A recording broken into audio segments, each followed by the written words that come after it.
Awesome.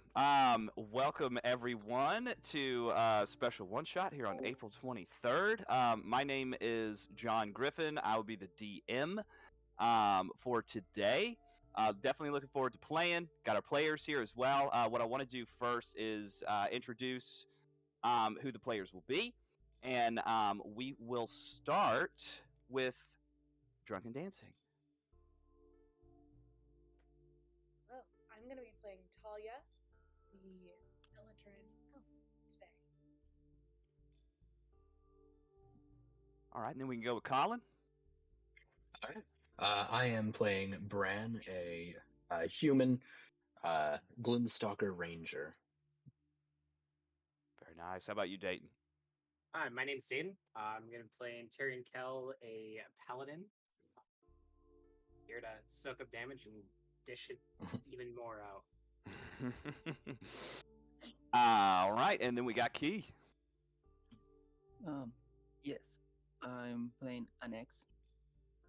It's a sorcerer druid with a wildfire spirit. Perfect. And we will be going through the continent of Adima. This is a this is a homebrew that I'm currently working on with my groups that I play with, and so what you hear probably won't be something that you are absolutely familiar with, so just keep that in mind. But we are going to set the stage here and get rolling. So, along the eastern coast of the continent of Adima sits the bustling port city of Garen. It is known throughout the lands as the Harvest City due to its rich farmlands and bountiful pastures. Because of its sought-after delicacies, a lot of trade passes in and out on a frequent basis. While the port and central markets are fluttering with people, we see a group of travelers exiting the city gates and setting a course for the settlement of Varellan, which sits on the westernmost border of Garen's kingdom. This group, under the employ of High Lord Ronan Pockard, is tasked to investigate a series of disconcerting disappearances that have plagued the citizens of Varellan as of late. And upon arrival, this motley crew is to seek out Lord Posk for further details. Are there any questions from the party concerning anything having to do with that?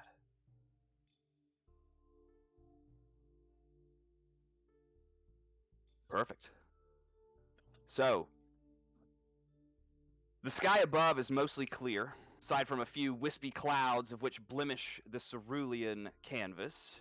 And as you are making your way to your destination, I would like to take this time to introduce your characters and give us a description. Let us know what we're looking at. Anything that you want to share about the character that you created, it is your stage. So we'll start with Talia.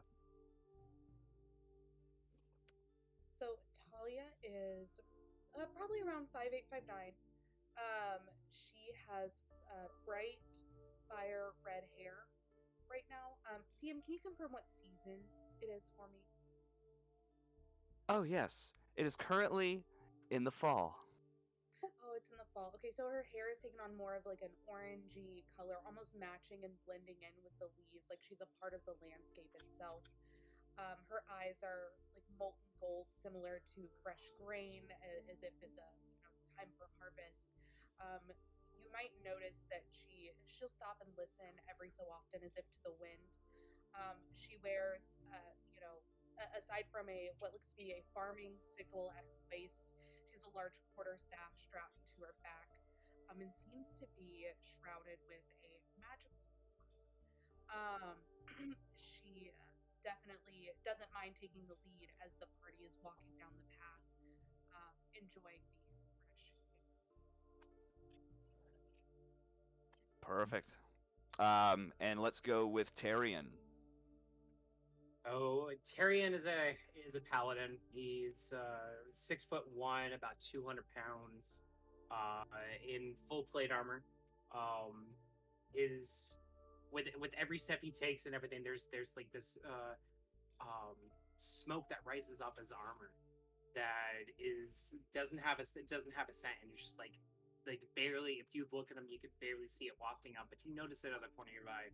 And he's just there. He's silent. He's just the quintessential paladin, just there in case something happens. He has a great sword on his back, a long sword on his hip, and a shield. And it's just that paladin just there in case something happens. And he's just watching his eyes, going about, watching everything going on around him in case something happens. Perfect. Let's do Bran. You're up. Bran is about 5'7", typical looking human, longer hair, mostly black but streaks of white through it and through his beard as well. He is wearing half plate armor, which surprisingly doesn't really make a whole lot of noise as he steps. It's somewhat quiet, quieter than expected anyways. He carries a rapier on his back and a buckler at his hip. And he's just surveying the area around, enjoying being outside. All right. We will finish it off with. I need you to pronounce it again. I know you've said it 3 times to me, and I keep messing it up, so I'm going to let you go, Key. Oh, yes. It's an X. An eggs. Okay. Yeah, I know it sounds hard to pronounce. No, we're It's good. I part of- got it. part of hard pun.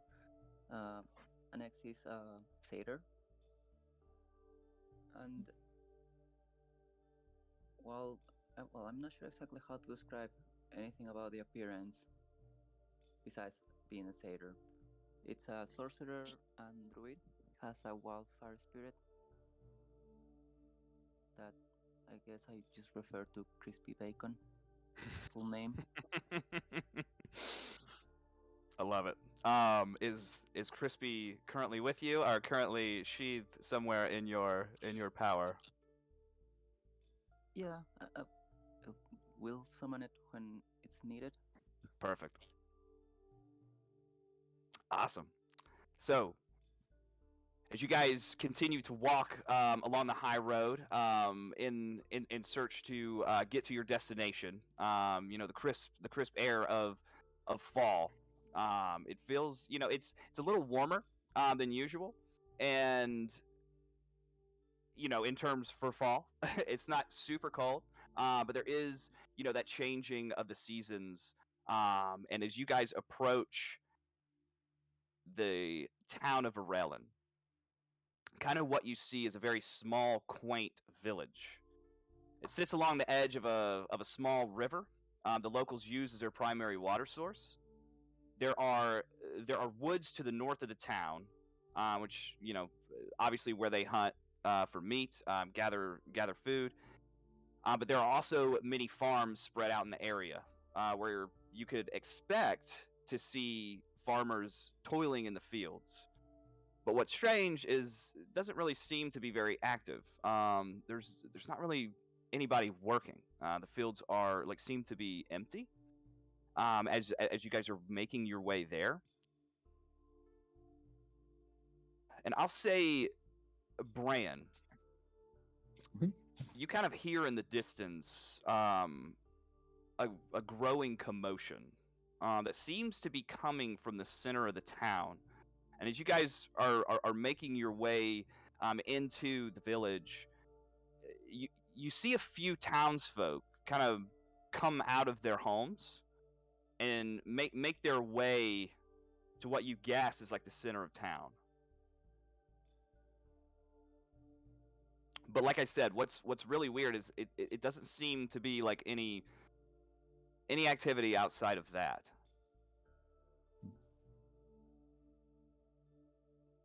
And the people are looking at our party, essentially, just kind of watching us as we're walking up. Those people are up ahead, and so the ones that you kind of seen, I mean, it's only like really like 2 or 3 that you see kind of poke out of these houses, and start making their way to the center of town. Don't really seem to notice you.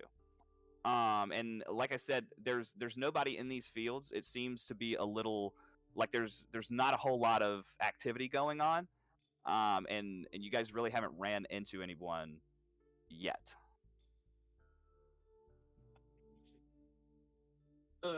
Typically these farming towns always have people toiling in the fields, and working and sweating, and they're known to be these places where everyone speaks to one another, very friendly. So the lack of activity is kind of weird. Definitely stands out. Strange. What's the state of the fields? Is like, does it seem like they've been prepared for like for whatever, or been like worked for like the fall harvest, or like in a state, are the fields like in a state of disarray? No, not in a state of disarray. They still seem to be kept up with, but this particular day, nobody's in them.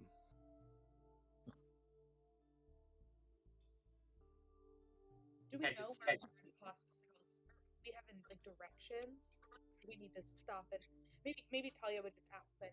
Do we know where we're going, or do we need to stop and ask for directions? So you do know that Lord Posk is the leader of this town. He is an elderly man who's lived here his whole life, and pretty loyal to Garen. But you're not going to see him necessarily outside a lot. You do know that he's an older man, like in his 70s, and getting up there in age. He's the one that sent out the request for help, and that happened a few weeks ago.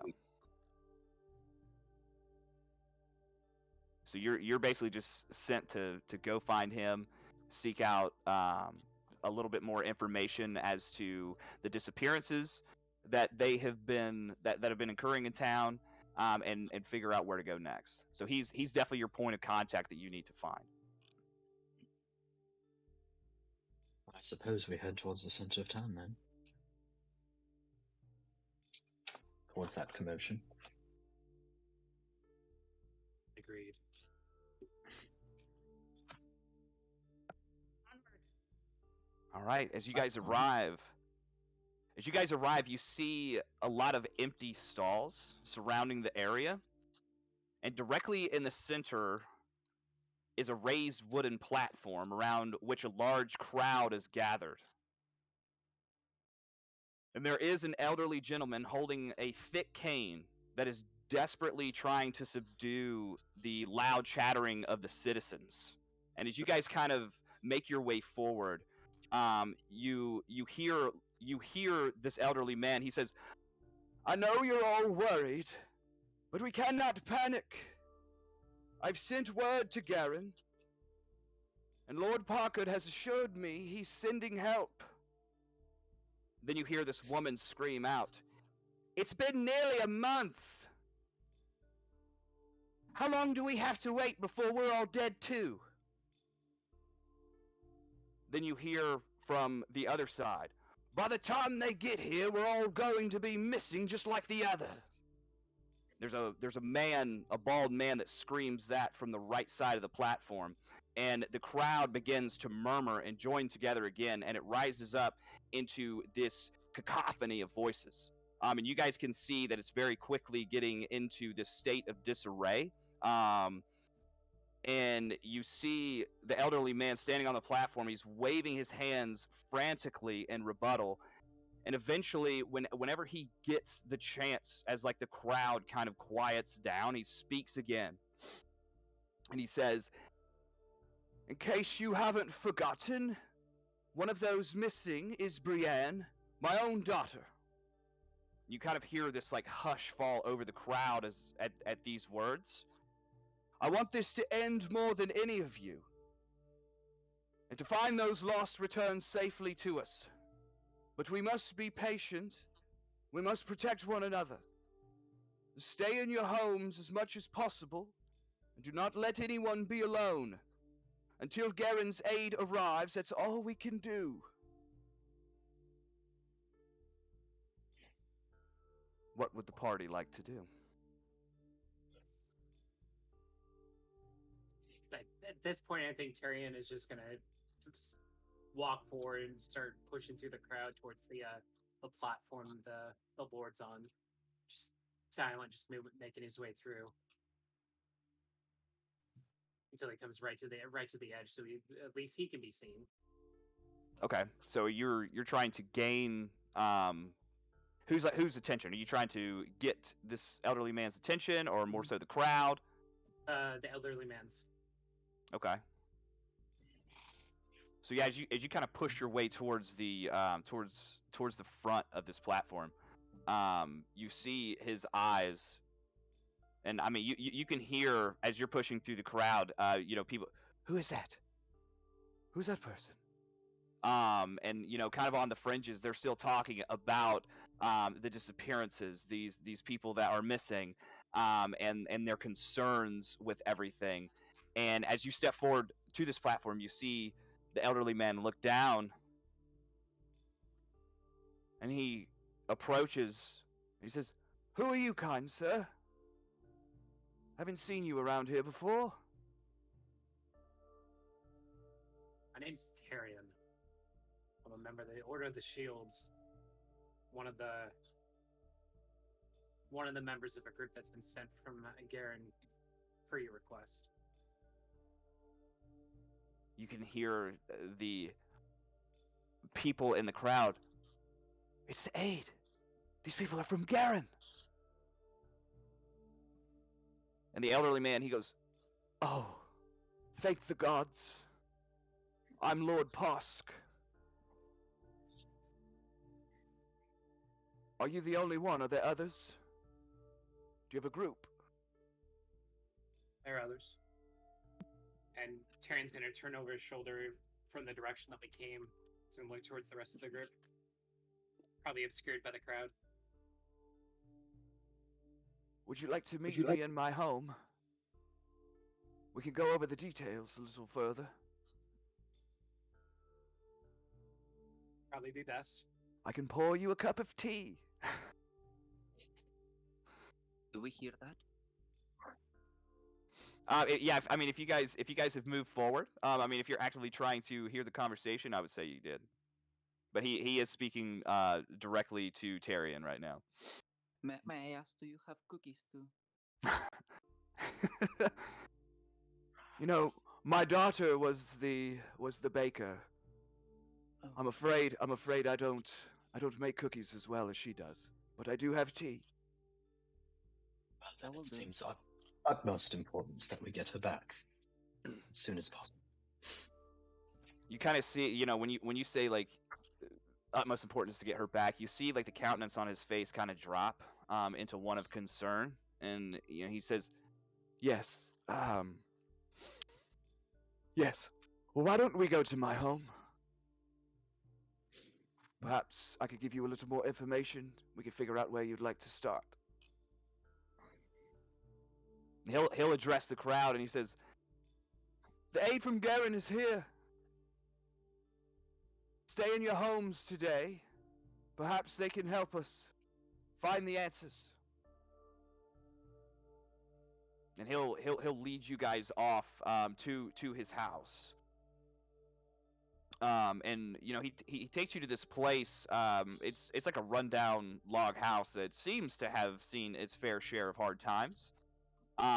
Definitely the elements of the seasons have definitely impacted the outside of this home. But it is still it's still stable, still up, but it seems to be a testament of how old this village is. But Lord Poss invites you into his dining room, where he begins making tea. So "Please sit down. Please sit down. Tell me, how long have you been working for Lord Parkert?" And I'll give you this information. You guys have been in his employ for probably about the past 6 months. I mean, Feels like just we started what's that? working today. Oh, it feels like we started working today. Time flies by when you're having fun, doesn't it? But yeah, you guys have basically been working on different aspects of like different jobs for him that have made you guys cross paths. So I mean, you guys have been working with each other for at least a month or two. Um, so there is a little bit of familiarity between everyone. Ulas, do you need help with the tea Oh no, I'll be fine. Let's let's just speak a little bit. or not tea? So So, these disappearances that we've had, they started about 6 weeks ago. The first one was the Harper's son. He's 12 years of age. He loved to play in the woods quite often, so everyone just assumed he was off playing until a day went by, 2 days went by. We sent out search parties and never found the body. So we just assumed it was a tragic accident. There are things in the woods that are dangerous. The second person to go missing was Helena Potter. She was in her mid-40s. Husband has led a handful of search parties, but they haven't found any sign of her either. One day she was in the fields, the next, she's missing. The third person was Greta Gorm.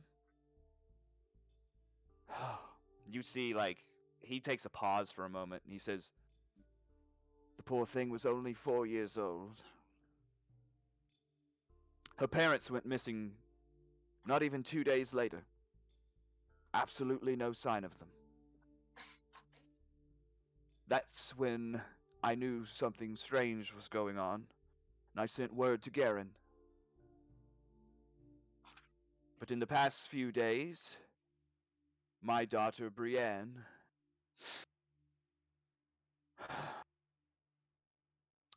she's gone as well.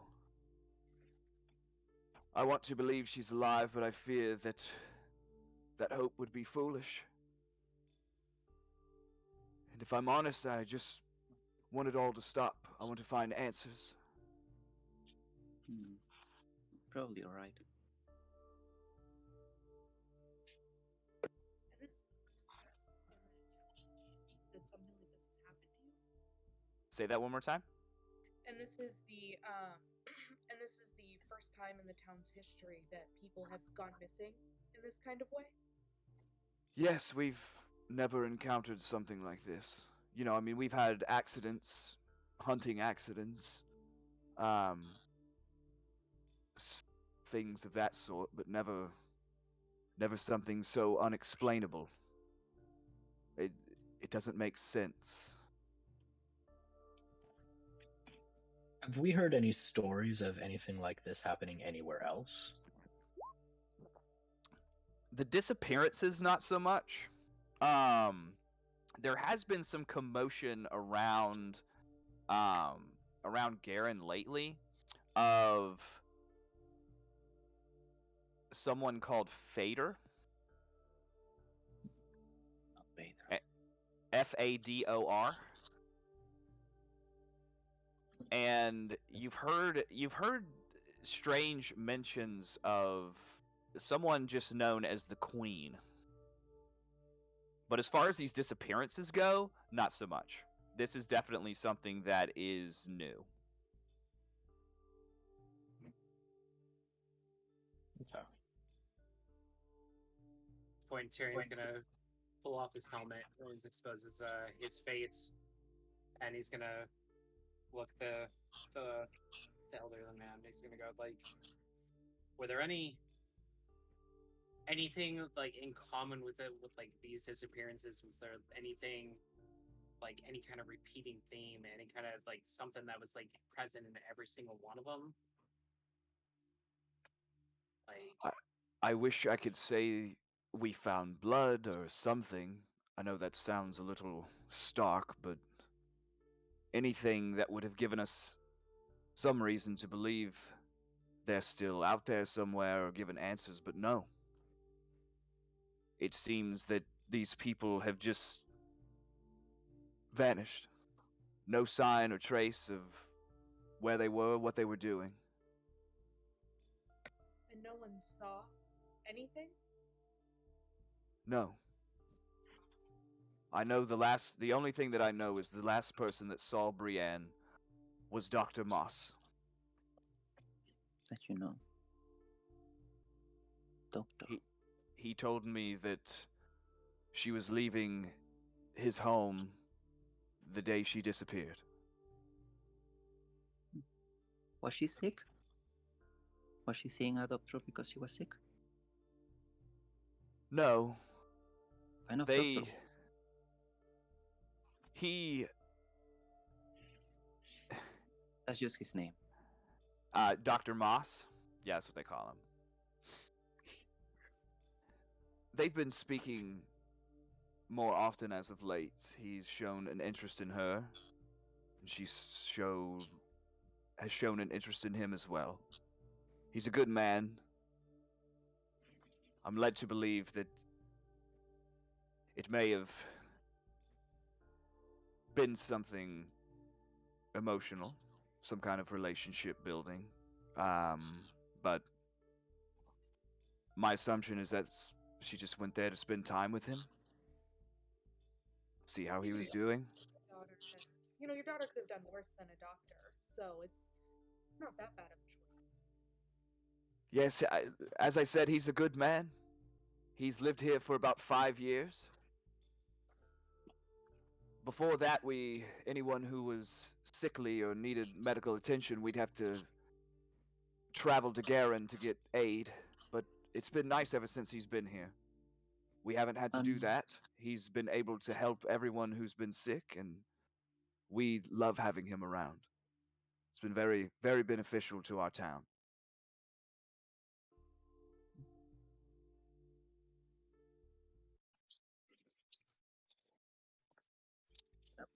Around the house, do we notice any personal artifacts of the daughter? Does it look like she lived here as well? Or maybe she was an illusion. So, the Lord Pox's house is, it's pretty minimalistic. There are, there's some rooms in the back of the house. But there's nothing really like stands out that would be like her personal possessions. This is a pretty quaint town. They don't have a whole lot. It's a farming town, and they just kind of live off the land. Don't really have anything other than some things that they've made, maybe whittling wood, stuff like that. But you'd really have to search the house in order to see any kind of like personal touch. But she did live there, I'll give you that. It's really nice. By snooping.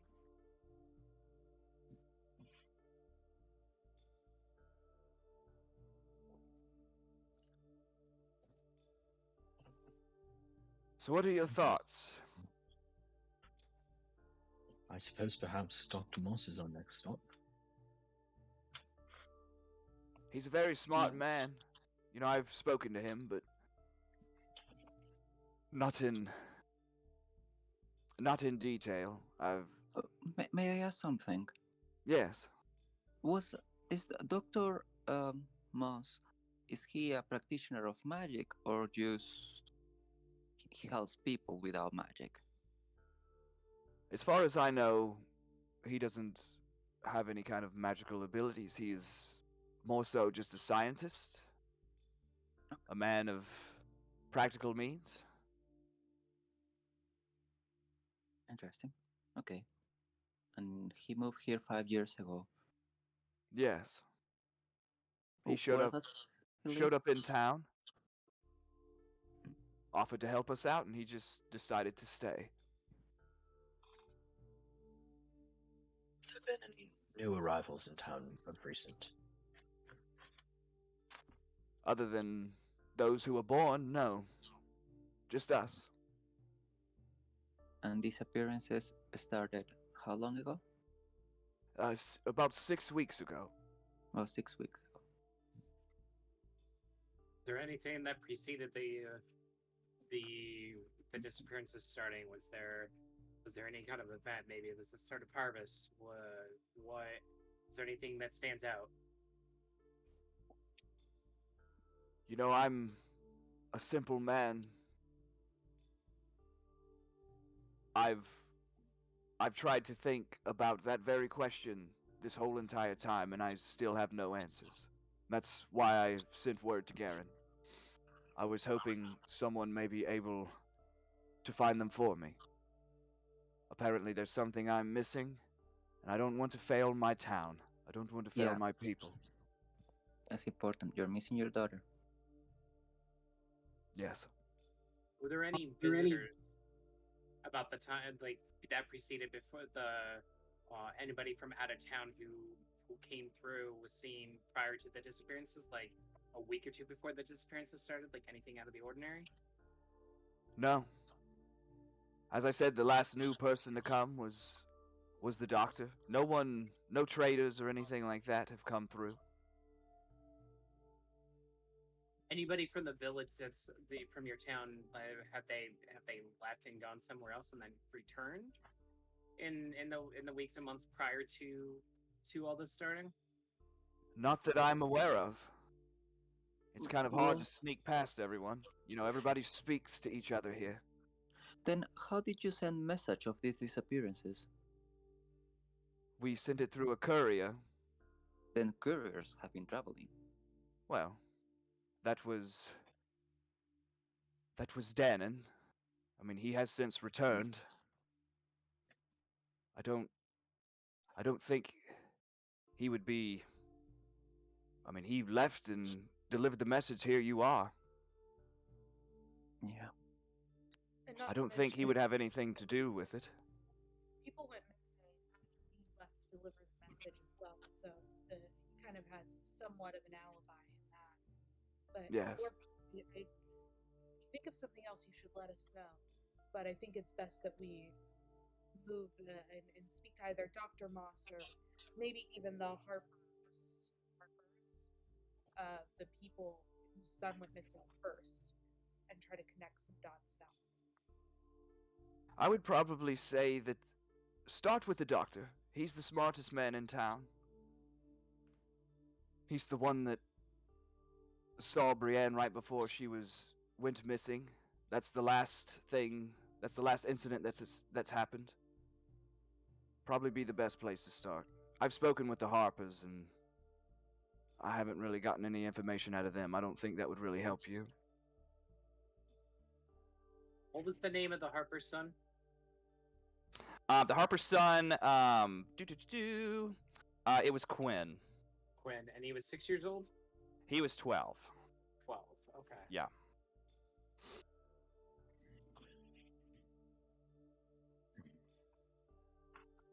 One question, just because I cannot see everybody in this town. Were they all the same race, or were they mixed races, or Yeah, this is a town of just humans. just humans? Mm-hmm. All the same type of human? I mean, Okay. in terms, I mean, they're different skin colors and stuff like that, but not different. White, not- black, blue. Yeah, there's no elves or dwarves or halflings or anything like that in here. Okay, just humans and smaller humans. Right. Yep. How old was the daughter? Or did he mention? Oh, Brienne? Brienne? She was Yes. 17. And may I ask how old is the old man? I'm 76 years old. Brienne's been taking care of me since my wife passed away 10 years ago. So since she was 7? Yes, she grew up quite quickly. She's a strong person. Yeah, you had her when you were 59? Some things are strange. Yeah. My wife was a lot younger than me. Makes sense, makes sense. How old is Dr. Moss? Dr. Moss is he's like 20s, mid-20s. It's like a McDreamy. Got to find McDreamy, the doctor, in this little farming town.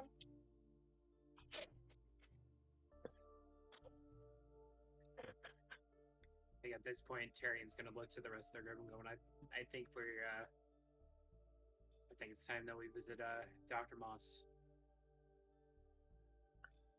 I believe you are correct. At this point, Tyrion's gonna take a few steps over to the old man, and he's gonna place a hand on his shoulder, going like, and just give him like an unspoken nod of we'll do what we have to, for placing his helmet upon his head again. I'll be waiting here to hear back from you. Perhaps if Dr. Moss has anything to say, I might be able to help out. But I'll be waiting. And he'll kind of let you know that the doctor's house sits on the edge of town a little farther down the river. And you as you guys walk there, it seems to be like a pretty small abode from the outside. It's very well maintained, other than a busted out window on the front that has been like poorly boarded up. But there is a small porch on the front with a couple of rocking chairs that are flanking a wooden door that leads inside.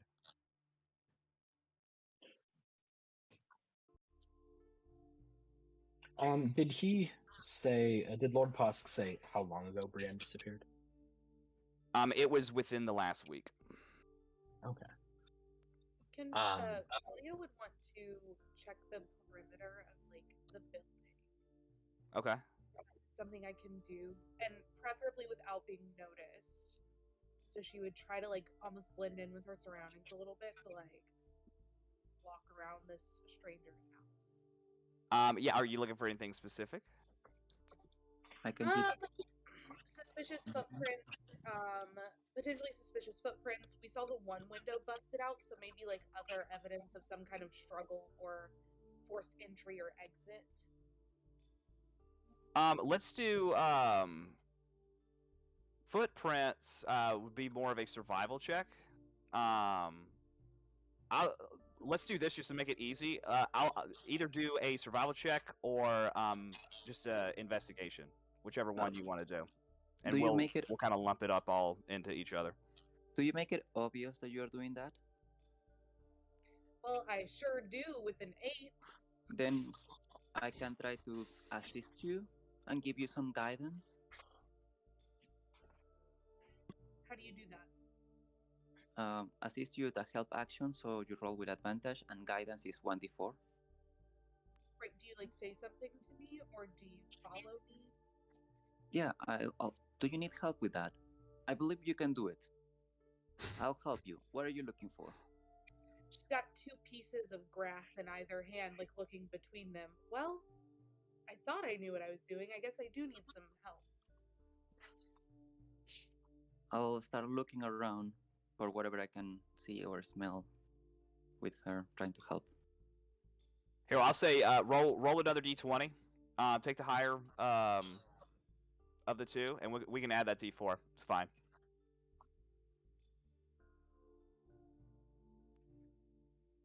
So with the d20 is a 14 on the survival check, and then I can roll the d4, or does Axis roll the Yeah, you can roll it. I'm sorry, Annex, not Axis.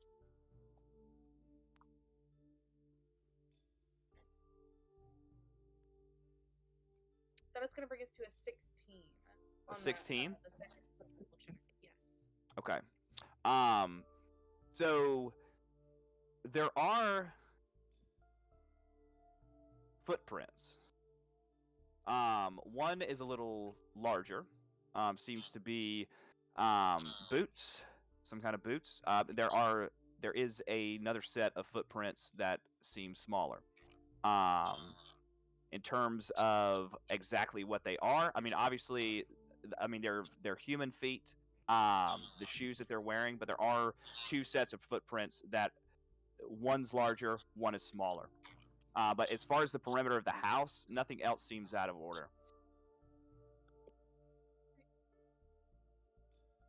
Talia will come back to the main group. I'm assuming with Annex and tow, and we would just approach back and I'd let them know. I see two sets of footprints, but nothing else seems quite as amiss as this window does. Were the sets of footprints near the window? They're just kind of around the perimeter of the house. Seems like somebody was walking together.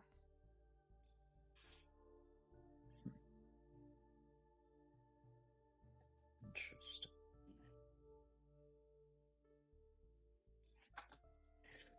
I suppose in we go.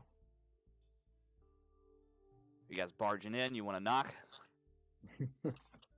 I want to make up completely up to you. I can Stealth make through the window. some noise. Oh, What kind of noise? oh, just like ringing bells. Okay. Yeah, we'll with save you minor guys. illusion. Okay. Yeah, I mean, you do that. Nothing. You don't hear any kind of commotion coming from within the house. Nobody coming to the door either. Nothing.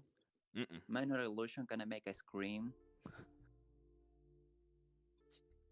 Still, after Nothing. after a brief pause, the door remains shut, and you hear nothing inside.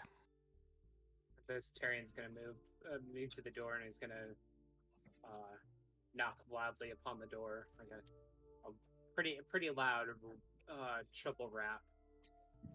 You are met with the same outcome. I don't think anyone's home. We could just walk in, probably. I have no problem with that. It's gonna. Do we check to see if it's unlocked?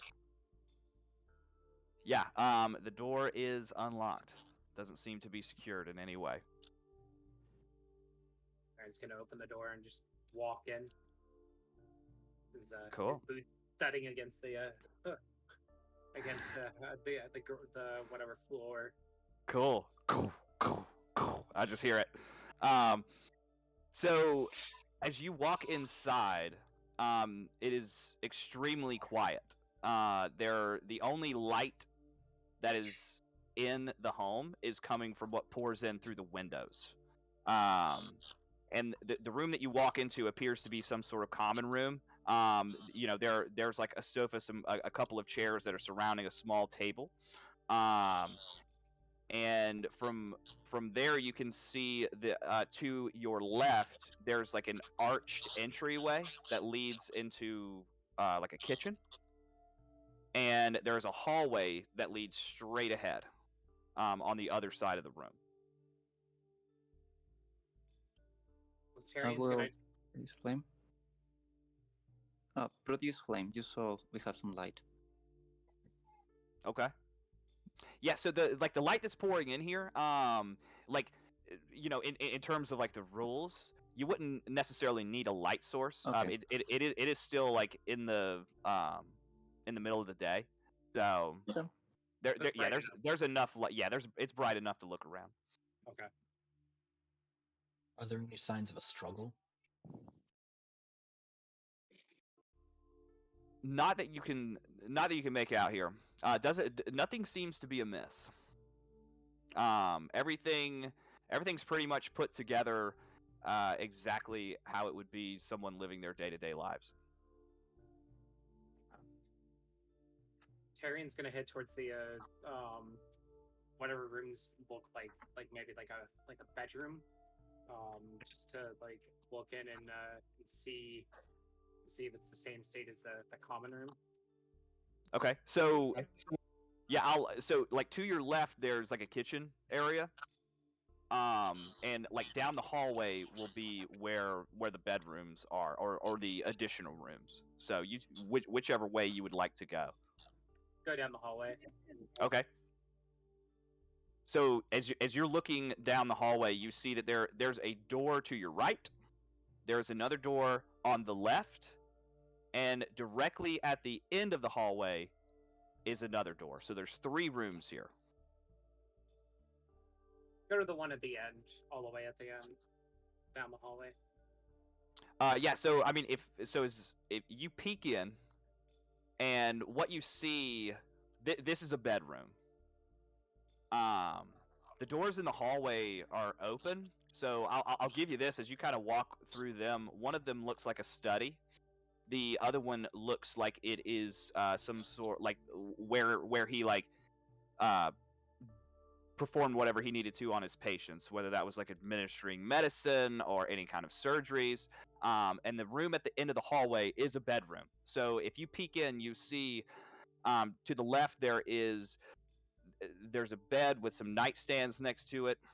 On the right side there is a large wardrobe, a wooden wardrobe, and there's a rug that is in the middle of the room as well, kind of at the base of the bed. I want to Any- snoop in the doctoring room, where he does his surgery. Okay. What you start with that first? Did somebody else say something as well?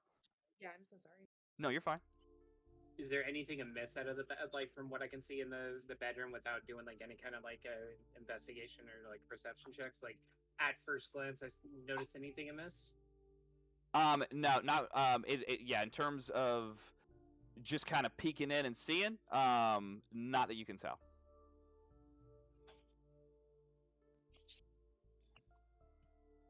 I'm likely looking for like I've thought about it a little bit. Probably looking for like a journal or some kind of like log, maybe. Okay. Because I don't think that I would have any knowledge of like the actual medicine-y stuff, but definitely want to look for like maybe any personal writings or observations.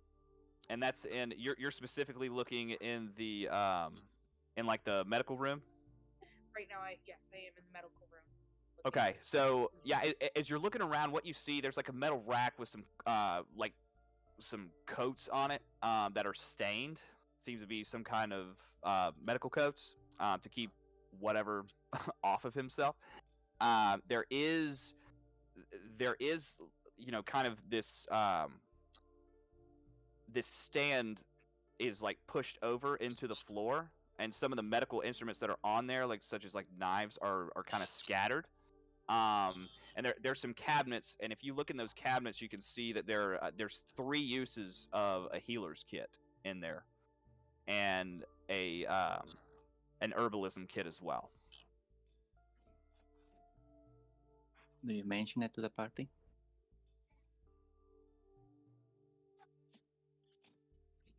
But as far as the journal goes, you don't see anything in that room. Now that I think about it, it's probably in the study where one would, write things, not in the medical room where people would refer for surgery. But that's just not coming to me. I wouldn't mention the healer kits or anything. It doesn't seem worth mentioning at this time that there are healers kits in the doctor's office. That seems pretty self-explanatory. But I would mention the scattered things. Y'all, there's definitely signs of some kind of struggle in the operating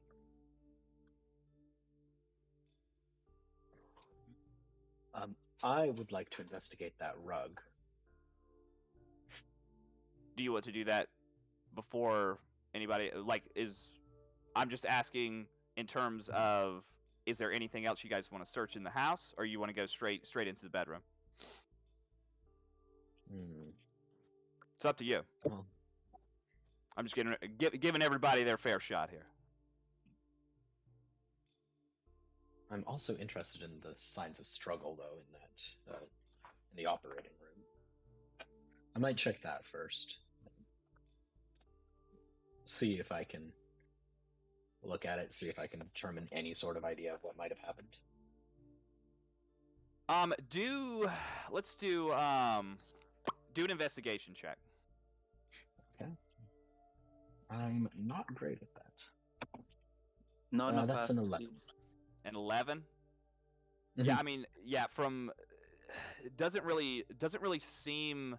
I mean, obviously it's been pushed over. There's nothing that you can really tell other than like the direction it was pushed over in that would constitute any sign of like force struggle. Not exactly sure why it's on the floor and why it didn't get picked up. Possibly like someone was looking for something.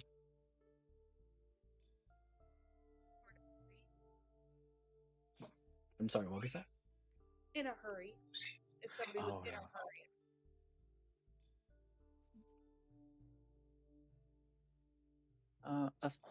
Since I have a proficiency with medicine, I wanna check that up.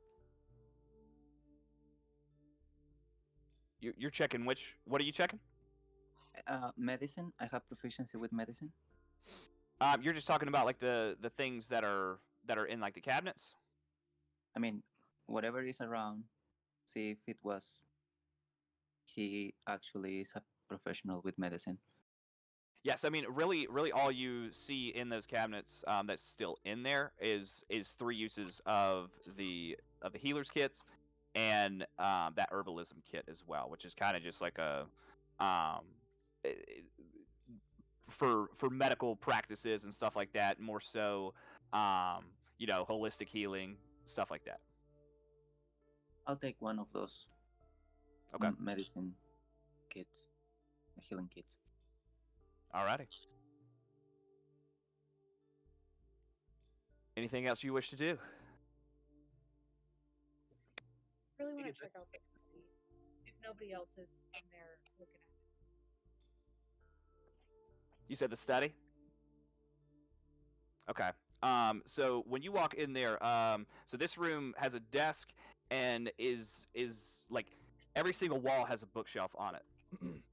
And it's strange because there's a lot of empty places on the bookshelves, and there's a lot of books just stacked around the desk and on the floor. And you can see that there's like a few papers that are still scattered on the desk as well. Little bit of disarray. Like they're not like stacked perfectly or anything like that. They're just kind of like spread out. Anything stand out off the top, like that whether it's the language that it's written in or the subject matter that these papers that are in disarray at the top? Yeah, make an investigation check. Can I just run out from the medicine room? Look at what I found. This is gonna be useful. I know how to use these things. What are you guys doing? Why no one is talking? Are we whispering? Do you need help? I can guide you. Arian's gonna turn. He's gonna look, and he's just gonna go like, "You shut up for once." Talia definitely has a magnifying glass and is like holding this piece of paper up, like trying to read it. But I got an 11. An 11? An Yeah. 11. So it seems to be just a lot of books on medicine, different types of practices, even even just random things in terms of any kind of fiction novels and such like that. But the majority of it has to do with medicine. But do this: if you're looking on the desk, roll a d4 for me, and we will randomly see what you find. 1. A 1? 1. Cool. Yes. So, you see a note amongst these pages that, more so just stuff that doesn't really necessarily seem to be anything you understand or that would be useful, but you do find a note, and it says, it is handwritten. It says, "This town is beautiful and far enough away from the large cities. It's the perfect place to set up my research center and begin my work for the Queen. Fedor will be happy. Oh shit, not the queen. I don't know who's in the room with me right now. I would have Nobody. You would have followed potentially. I'd be like, so do you know the queen? I just would like, you know her? You know what she's got going on? I've never met her, but I've heard stories, I believe. Or rumors, at the very least. Look at this. It looks like Dr. Moss was running some kind of research for her. And I'd show him the paper that I have found. Aaron's gonna hear this, and it's gonna pick his interest because the Paladin Order he's of has been in the area for quite some time, and I think it may ring a bell. Can I roll a history check? For the queen, yeah. Let's do. I'll give you history or religion, whichever one. Let's go with religion. An 8. An 8? Yeah, that sucks. Yeah. So, yeah. Sadly, not. It's just the rumors that you've heard. You're not sure if it's like an actual person. Like it doesn't seem to be an actual queen just from the rumors that you guys are hearing, but it is a person referred to as such, that title, amongst the followers that she has.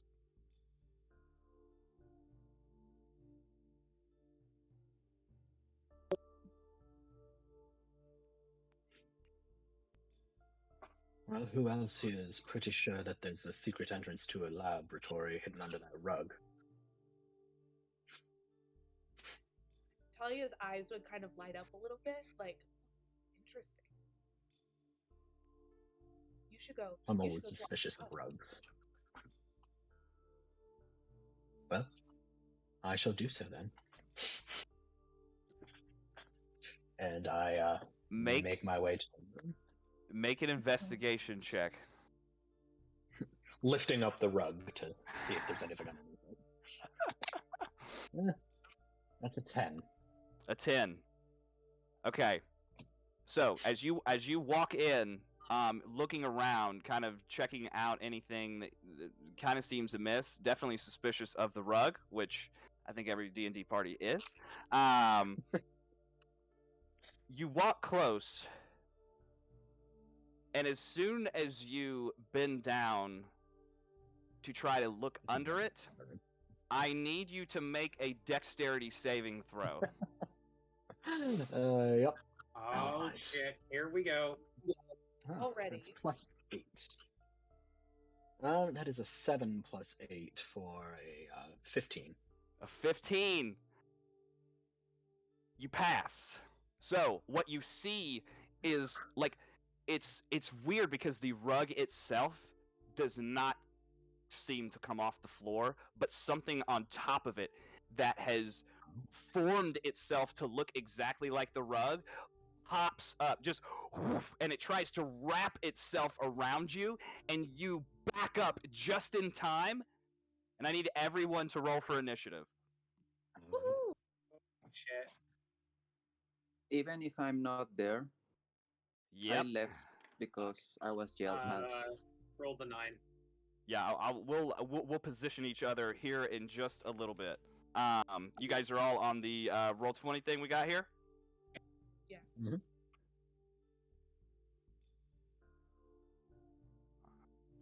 I got a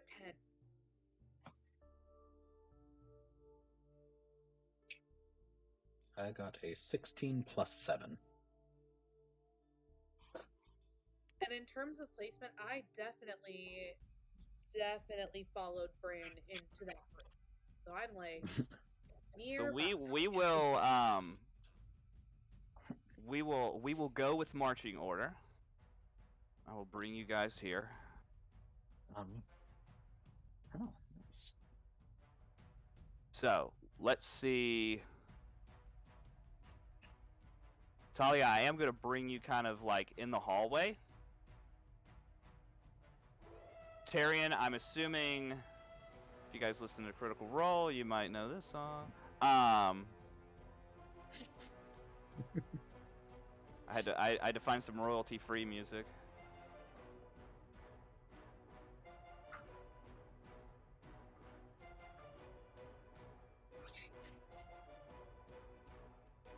So is that fair enough with where we're positioned? Who is Angus? An X. An X. An X. If it helps, An eggs. my spirit from my my wildfire spirit is bacon, and I'm an X. Does it help you remember? That is incredible. I didn't even put that together. That is incredible. I think Tyrion would be slightly to the left of Bran, but actually no. I'd probably a little bit further into the room. Okay. But to the left, probably towards right there? the left side. Let me see. I have to. Yeah, that looks to be right. Yeah. I think we lost. Yeah. I got you.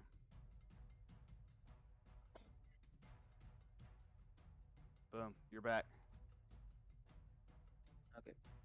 Probably. Where is the exit? The exit is behind you, down at the bottom. Okay. Then I would have been leaving over there after they don't yell at me. Tyrion, don't be mean.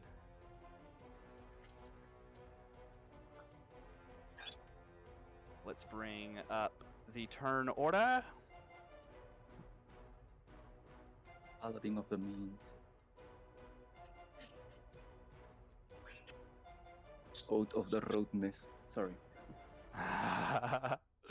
So, you guys can enter your, if y'all want to enter your initiative on there, I will go ahead and roll for me. Just in the chat.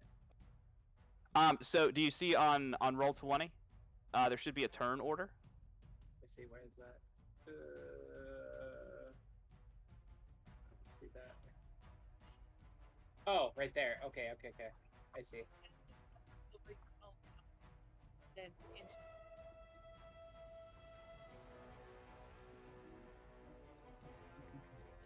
First time using Roll20 for the map.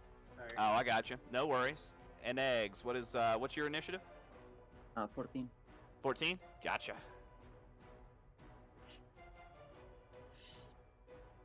What's the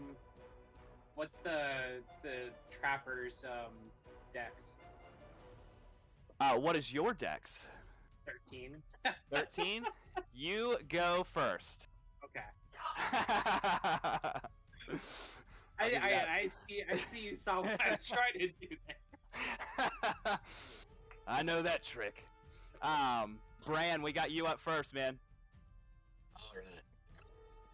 Alright. So what I'm going to do is try to move over here so that I can get flanking. Okay, so typically, are you just trying to move around? The way Yes. the way that we usually the way we play my home game is typically let's say you want to move a corner there. Mm-hmm. I typically give one corner, but anything other than that could potentially provoke an opportunity attack if they have it. Okay. But if you would like to move over there, that is up to you. Yeah, I'm going to go ahead and make that full movement. All right, go ahead. So,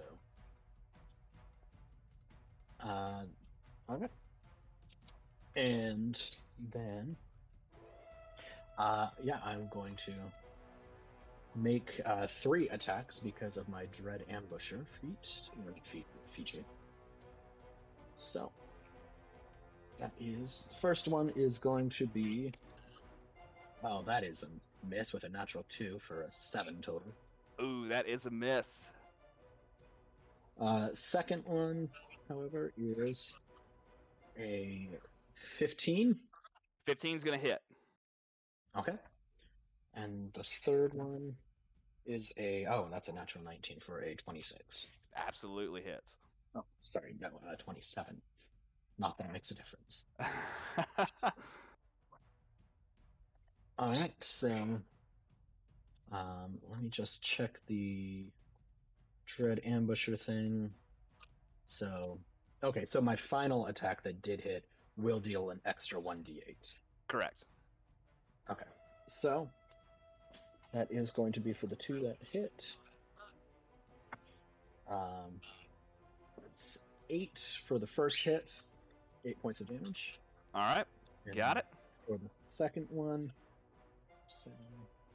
that's plus 5 is 12, plus an extra d8 is 8 more.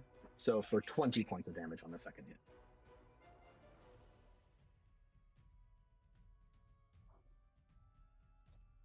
Is that 20 total, or 20 you say... total. Okay, between 20 both. for the second hit. 20 for the second one. It was 8 points for the first one, 20 for the second one, because I had the extra 1d8 plus 7 to hit because of the Gotcha. duelist fighting style. I believe it is. Yeah, dueling fighting style.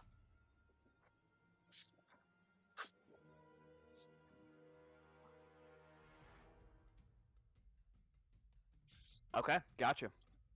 Just double checking there. Cool. Anything else you wish to do? I am going to, as a bonus action, do what I should have done at the beginning and Hunter's Mark it. Perfect. I'm just going to add this little red dot here. Actually, that blends in, so we'll do a blue dot. And he is Hunter's marked. And you're concentrating as well? Yes. Cool. And Eggs, you're up next. So I noticed that there is something happening. Question: How big are these rooms? How tall? Oh, I mean, you're normal rooms, about 8-10 feet tall, at the most. I would probably say 8 feet. Okay, that seems not very big. I guess just I don't have much to do right now. Let me see. No, I'll just Sacred Flame it. Okay. So that tapper needs to make a dex saving throw. That is going to be an 11. It failed because my DC is a 15. Alrighty.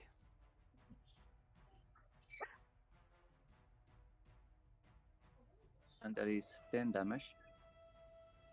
Got it. Anything else? Does it seem like it is a very tough enemy, or? In terms of, I will say that it is definitely, it's not a rug. I'll say that. This is a creature. So it did damage, but it's still doing just fine. Okay. Then I'll just where is it?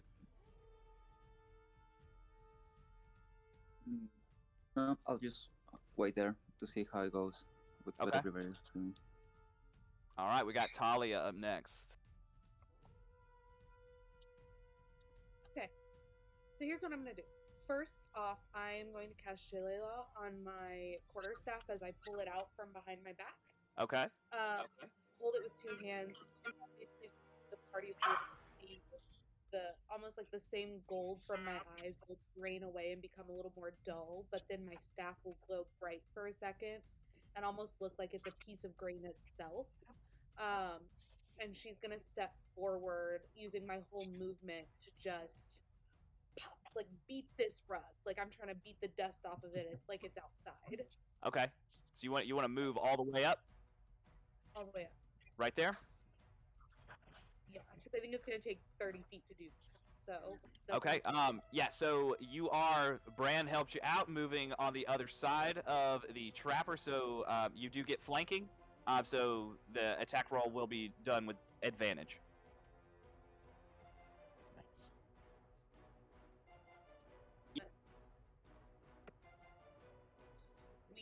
25 to hit. Oh yeah, Nice. absolutely hits.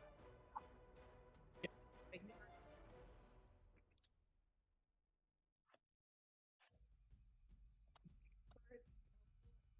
6 damage. 6. Boom, got it.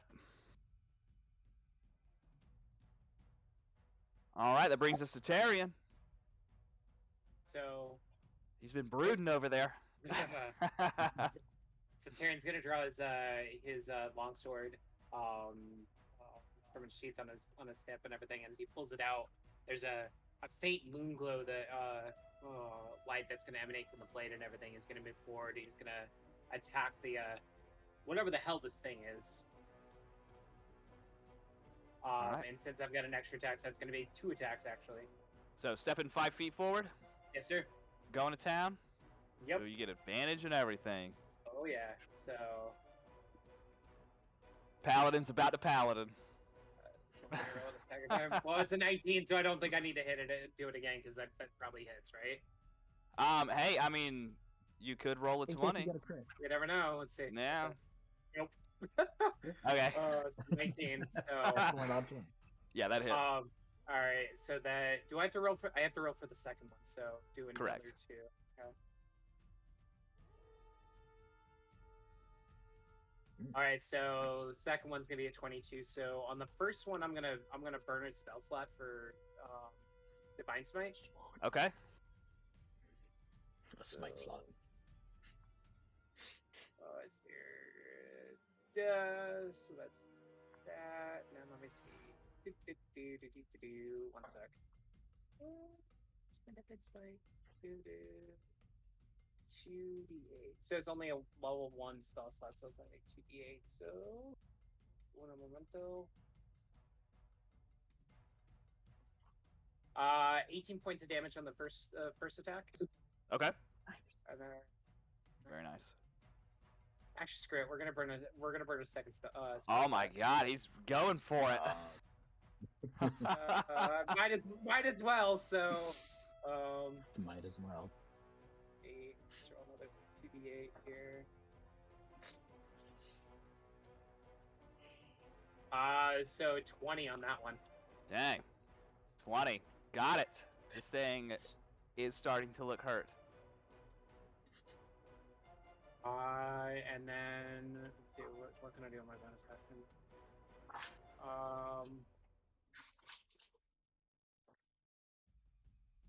Yeah, that's gonna be the rest of my turn. Alrighty. You have its attention, Tarion, so what I need to do, this thing starts just twisting towards you and reaches out. I need you to roll a dexterity saving throw. Ooh. The enemy Oops, of a 7. It's a 7? Yeah. This thing literally wraps around you. And you are grappled, restrained, you cannot see, and you get the sense that you cannot breathe right now either, as this thing squeezes. Oh shit. Wait, did your character went on that too? Number 2? Say that again? It sounded like Therian went number 2. But... Oh no, I said bullshit. Oh man. Yeah, I'm just gonna mark some things on there, but yeah, you are restrained, blinded, and cannot breathe currently. Let me read one thing here. It's impressive considering the fact that I'm wearing full plate. This thing is very large. And that is going to end the Trapper's turn. Bran, you are up. Right, so I'm going to stab it and see if it makes noise from inside when I do. Okay. Alright, so my first attack, that is a 16 plus 8, so Hits. I think that's gonna... and the second one, That is a 9 plus 8 for a 17. That also hits. Okay. Then I do have Hunter's Mark this time. Yep. So that is going to be 14. I'm doing total damage this time. 20 plus 4 is 24, plus Hunter's Mark is 26, plus 4 is 30 points of damage altogether. Very nice. Very nice. Dude, yeah, you as you hit, you see the thing like almost squeeze harder, like it just almost flinch, and you just hear from inside as Tyrion's struggling. Anything else you wish to do? Oh, was I attacking with advantage? That is, I can't see what you were doing, so that's your call. But yeah, you were flanking because Talia was on the other side. Okay. I'm gonna roll again just to see if I get natural 20s. Okay. No. All right. So no, that is gonna end it. I'm gonna stay there. All right, and Eggs, you're up. Well, let me see. From what I see, this rug is not getting wear, right? It has definitely taken damage, and I will say that if we want to say that it is bloodied, it is definitely bloodied. It has absolutely taken a shit ton of damage in these first 2 rounds so far. It's taken like almost 50, 60 points of damage through. Yeah. I'll still do it. I'll summon my wildfire spirit. Oh, Crispy is coming into play. But let me see. Where would you like Crispy? Well, that's the thing. When the smoldering pig. Yes. When it appears, each creature within 10 feet of the spirit, other than me, will have to make a dexterity saving throw. So are you wanting to stay where you are currently, or are you wanting to move up into like a little closer to the fray? I can summon it within 30 feet, so I will get closer, so I can summon it in a safe location, so I don't harm everyone. How yeah. Move up to where you want to go. And then I think from here you have control over Crispy as well, so yes, you can place it where you'd like. Feet there, because from here only 10 feet will only harm there. So I could summon it here. Is that within 10 feet of the rock? Technically it is 15. If you move it here, that would be within 10 feet. Okay, then that will do. All right. And that means that the rogue needs to make a dexterity saving throw. Let's go. We'll see what happens. 2d6 damage. 17. It succeeds. Somehow, with Tyrion in its clutches, it escapes the flames. Yeah. But that's just when it appears. Okay. Now I will take then, because I can use my bonus action to have it attack. There will be a ranged weapon attack, which is use my spell attack. Right. I don't know why I don't have that action here. But I will just roll a normal d20 and add my spell modifier.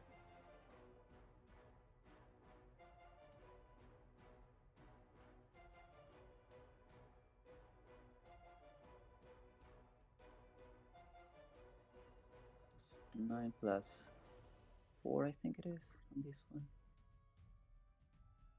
That's a 13. Does it hit?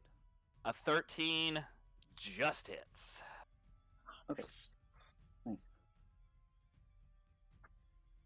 Then I'll roll for damage, which is 1d6 plus 3. The Beyond needs to add the wild spirit of all these of things to add. Yeah. It will be 8 damage. 8? Yeah. Alrighty. Still up? Now, Anything else you want to do? That's use my bonus action to summon the spirit, I believe. Oh, as an action, I summon it, and then bonus action to attack. Yeah.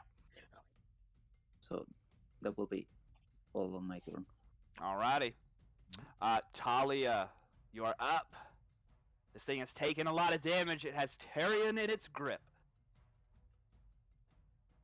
We don't know what this rug. We just think it's like a possessed rug. We don't necessarily know what kind of creature. Oh, it is. this is not a rug. It was blending in with the rug. What popped up was some kind of creature. Thank you for clarifying. Yes. So. Okay. All right. So I guess I'm just gonna hit it with my staff again. Okay. I have it in my hands. I don't know if this thing has like it is ticklish was my thought. Like maybe get it to drop our good paladin buddy, but I'm gonna just swing at it. Okay, go for it.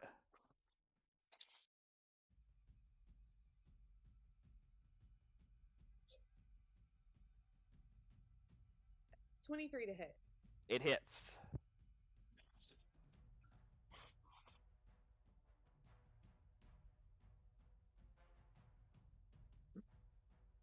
That's gonna be 5 for damage. Alrighty. Anything else for you?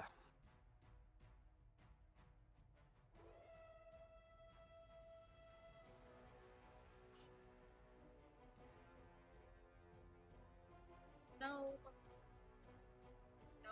that's all I got. I hit it with my stick. That is the extent of my turn this time. Alright, it is still alive. Tyrion, here we go. Gonna take some damage, my friend. Ugh. So, you feel this thing just constrict around you and just squeeze the absolute shit out of you. You take 15 points of bludgeoning damage. Okay. And you take another 4 points of acid damage Okay. at the beginning of your turn. So, keeping in mind you're blind, you're restrained, you're in this thing's grip. You know, you can either spend your action to try and escape, or whatever you would like to do. That is your call.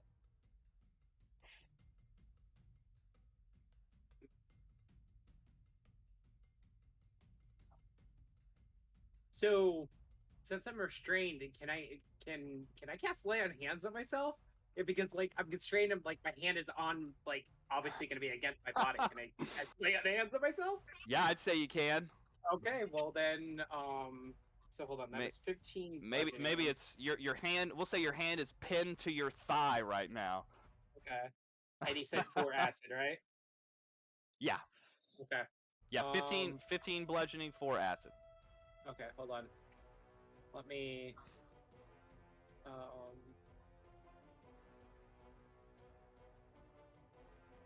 I'm gonna burn 15.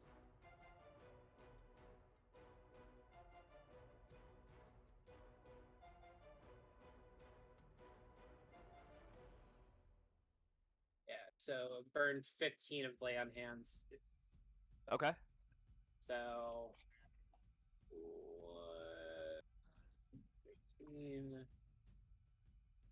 I'm back up to 37, and that's all I'm gonna do. Okay.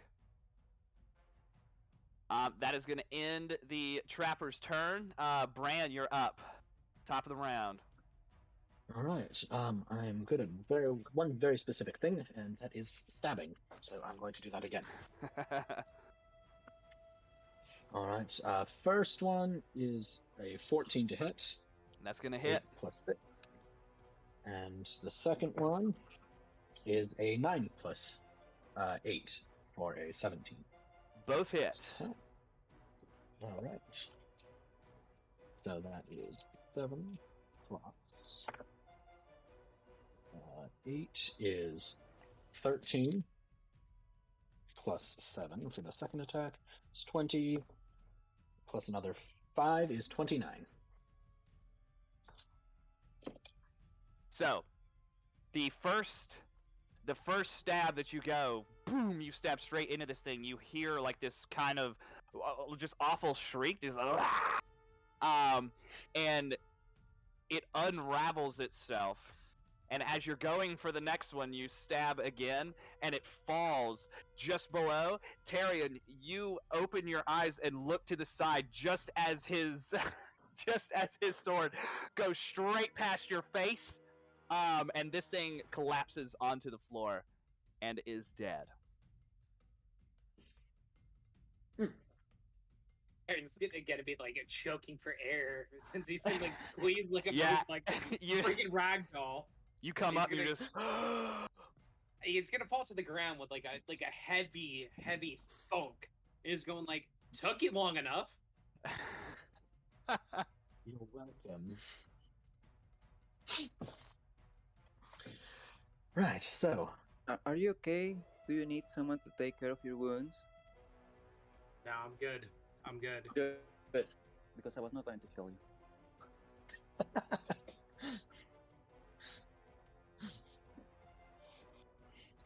Well, Tyrion's gonna like stab this damn thing like its dead corpse. He's just gonna like at his spear spite. He's just gonna like slam like down into like through it into like, and if it goes all the way through like into whatever the wood floor, it's just like fucking piece of shit. I guess we can look at the rug now. Yeah, Yes. so this thing is absolutely dead. And I'll say, let's say everybody roll a d20. We'll see who spots this first. Just a regular D20? Yeah. No modifiers or anything. Whoever rolls the 18. highest, this will go to it. 18? 17. 16. 8.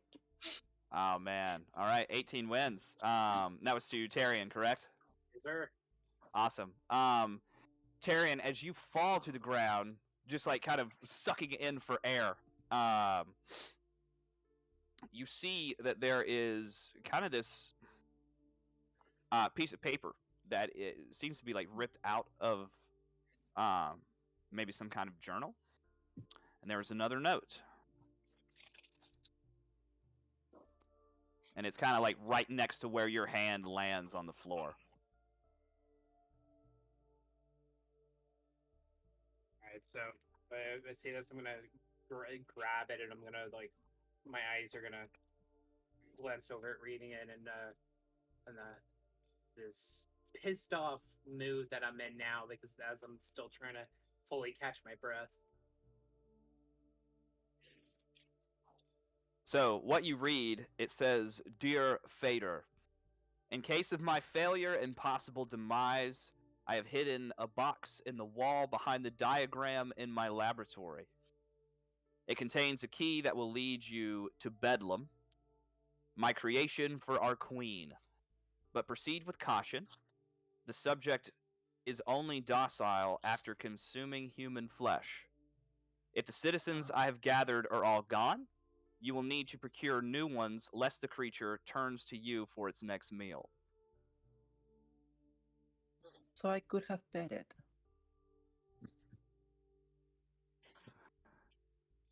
Not human. I don't And think that was the creature. And Oh, there is a hatch underneath that rug that you guys find. Knew it. Is it locked? No lock. Seems that there was a trap rather than a lock. So Tyrion's gonna stand up from where he is on the floor, and he's just gonna hold up the paper and wait for somebody to take it. And then once somebody takes it, he's just gonna grab that hatch. He's gonna pull it open. Yeah, and as you pull it open, you see this wooden ladder that descends into complete darkness. Still have my longsword that's moon touch, so it's got the enchantment for gives a bright light and 15-foot radius, and then dim light for an additional 15 feet. Okay. So it's gonna head down. Fucking already been almost been killed once today. Well, what's we might as well do it again. And hey, just so you guys know, I did put in every single one of your equipment bags last night. I did put 1 potion of healing and 1 potion of greater healing. Just so you're aware of that. Talia would have taken the paper from from the paladin when he held it up, and then would have gone to retrieve the key before traveling down through the hatch. Oh, you're talking about that key? So, what he is referring to is not something that you have seen so far. Okay. There wasn't a diagram in the medical place where it would be. Oh my gosh! There was no. So there wasn't a diagram in that room. That was just like where that was essentially like his like surgical room or whatever, or wherever he like performed any kind of like medicinal activities and stuff like that. If somebody needed help, think of that as just like a doctor's office room essentially. Got it. Thank you. Yeah, what he referred to in the note says something about a laboratory. Then I go down the hatch. Down the hatch. All right. Anybody is everyone following? Is there anything else you guys would like to do before going down? I always like to ask. As the other two begin to descend before me, I kind of say, I'm pretty stealthy. I could go ahead. No? All right. I'll start to follow. And I am still concentrating on Hunter's Mark. Harry's pissed at this point. Like he doesn't care about stealth. He's like, fuck it, we're going full speed ahead. You try to kill me, you're getting my wrath. He might be a paladin, but he can be pretty damn pissed off. You try to kill him in that manner. And eggs. I suggest we let him go first, and if he doesn't come back, we go for him. If he doesn't care, I'll just follow along and bring my flying little pig. Has a 30-foot flying speed. Cool. Yeah, and that lasts for how long? 1 hour. Crispy? 1 hour? Okay, thought so. Just wanted to double check. Okay. Once Taryn gets to the bottom of the ladder and everything, I'm gonna go ahead and burn my channel divinity to regain 1 spell slot. Do you need that for a short rest? Oh no, never mind. No, it comes. Yeah. No, just kidding. I got. Yep, I'm with you. Yeah. Go ahead. I can do a short rest, and I can get the channel divinity. The channel divinity back. Right. Yeah. Yep. All right. So. No matter how long I play this game, I still have questions, and then it all comes back. All right. So as you guys descend. Let me bring up my notes.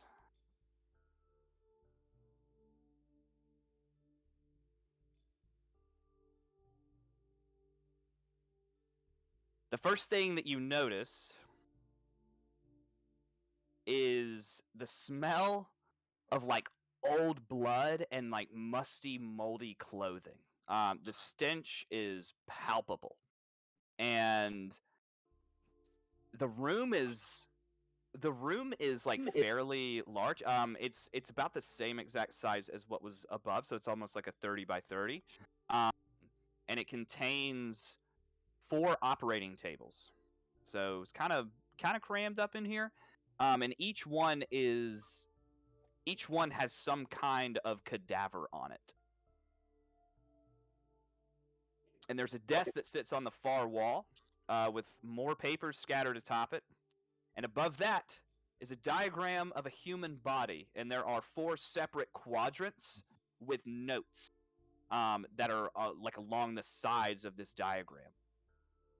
Does anybody remark which part is most delicious?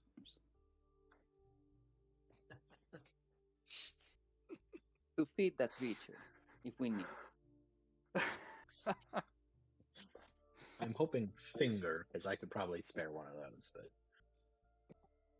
Do any of the bodies seem to be potentially villagers?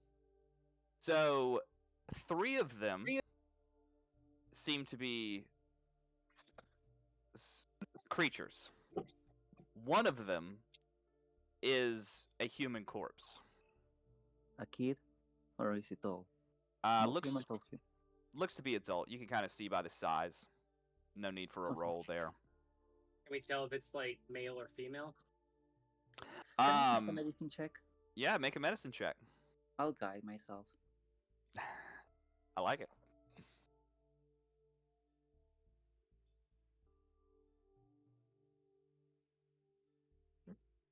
not bad. Yeah, plus guidance, 25. A 25. Yeah. So what you have here, there's a lot of decomposition with the body, and there are organs missing, limbs cut off, but you can see. I mean, it almost looks mutilated, but you can see that with that roll, it's definitely a male adult. Can I, since it's a natural 20 to a 25, can I ask which organs are missing? Yeah, sure. Pretty much everything in the torso. So any organ practically, except brains. Right. Cool. Then I will try to keep that in mind to minor illusion the creature, see if it falls for it. All right. I like it. But I do want a minor illusion, a small flying carpet used to tease someone. Look, cuidado, be careful. Tyrion, you see this this image like pop up in front of you, and it reminds you exactly of what was up above. Just whoosh, something trying to look like it's wrapping around you. Aaron's just gonna blink, going like, nah. Yeah, as it wraps around you, it kind of just dissipates. You hear an egg's just kind of chuckling in the background. Can I try to stab it anyways? Sure. So essentially he's attacking me. Okay. Don't worry, I'll save you again. Yes. I mean, you have pretty good AC, all of you. That's awesome. May I roll just to see if I accidentally hit? Dude, let's go. That is a natural 20. 21 is my AC, so. That was the only way to hit. Oh my god. Whether or not you want to take that is completely up to you. I'm just gonna like sidestep. That's fine. Yeah, we'll say that you were targeting the carpet and you were like, I got it. And like you thrust yourself forward, like just like lunging, and again, like Tyrion, you see the blade of his sword just pass right by your eyes, and like his momentum just carries straight into you, and like you just like collides right into you. Clang, clang, clang, clang. He's getting like he like hits like metal. It's like metal on metal. Like his half plate against my full plate. It's like a clang, Yeah. and it's like, what? Sorry, I made a carpet. Oh, I love it. I like carpets. Terry's gonna turn on. He's gonna look at it and like, do you have a mental defect? Like, No. yeah, like There's Terry's no in a healthy really balance. bad mood now. Like he's already had one thing try to kill him, and now he's like if like somebody was at the party is trying to like mess with him. It's like he's getting in more of a foul mood, and this is like totally unpaladin like of him. But like he's pissed off right now, like really pissed off. So he's on a short fuse.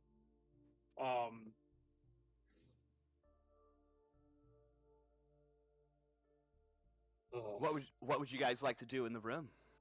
The laboratory. There's a diagram, yes. There is, and it Oh, is yeah. It's above. It's like hung on the wall, like above a desk that has like scattered papers and everything as well. I would like to try to investigate behind it. Okay. Would you like to see anything on it, or are you just taking it off the wall? I want to carefully take it off the wall.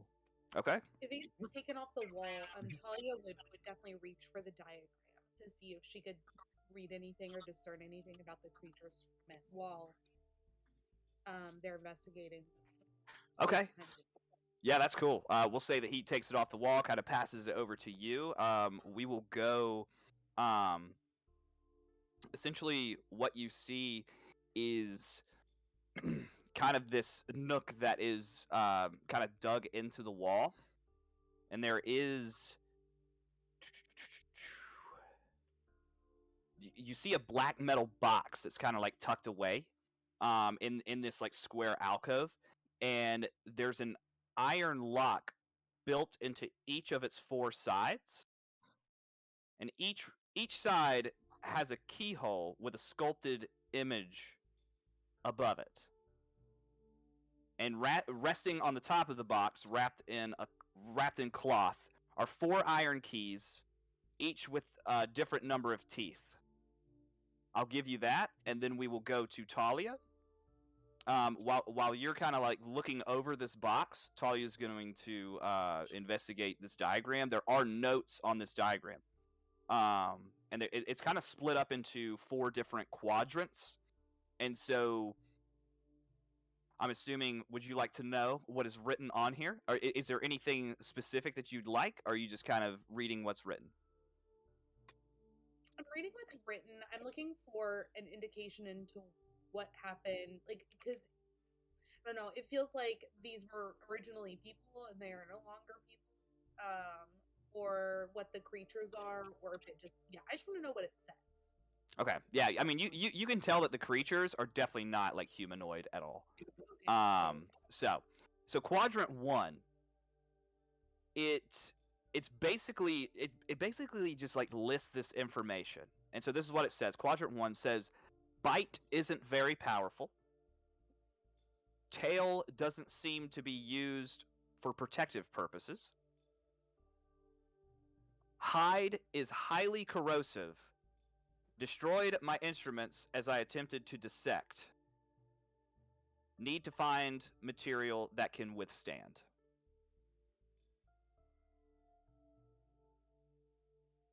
What's the first one? That's what was written in quadrant one.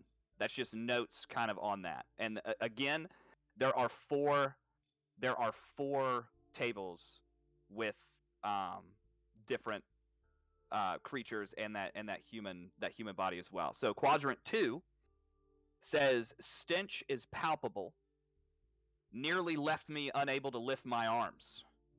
The poison from the flower is much more powerful than any other I have encountered. Feasting on corpses must increase the potency, but how often does it have to eat?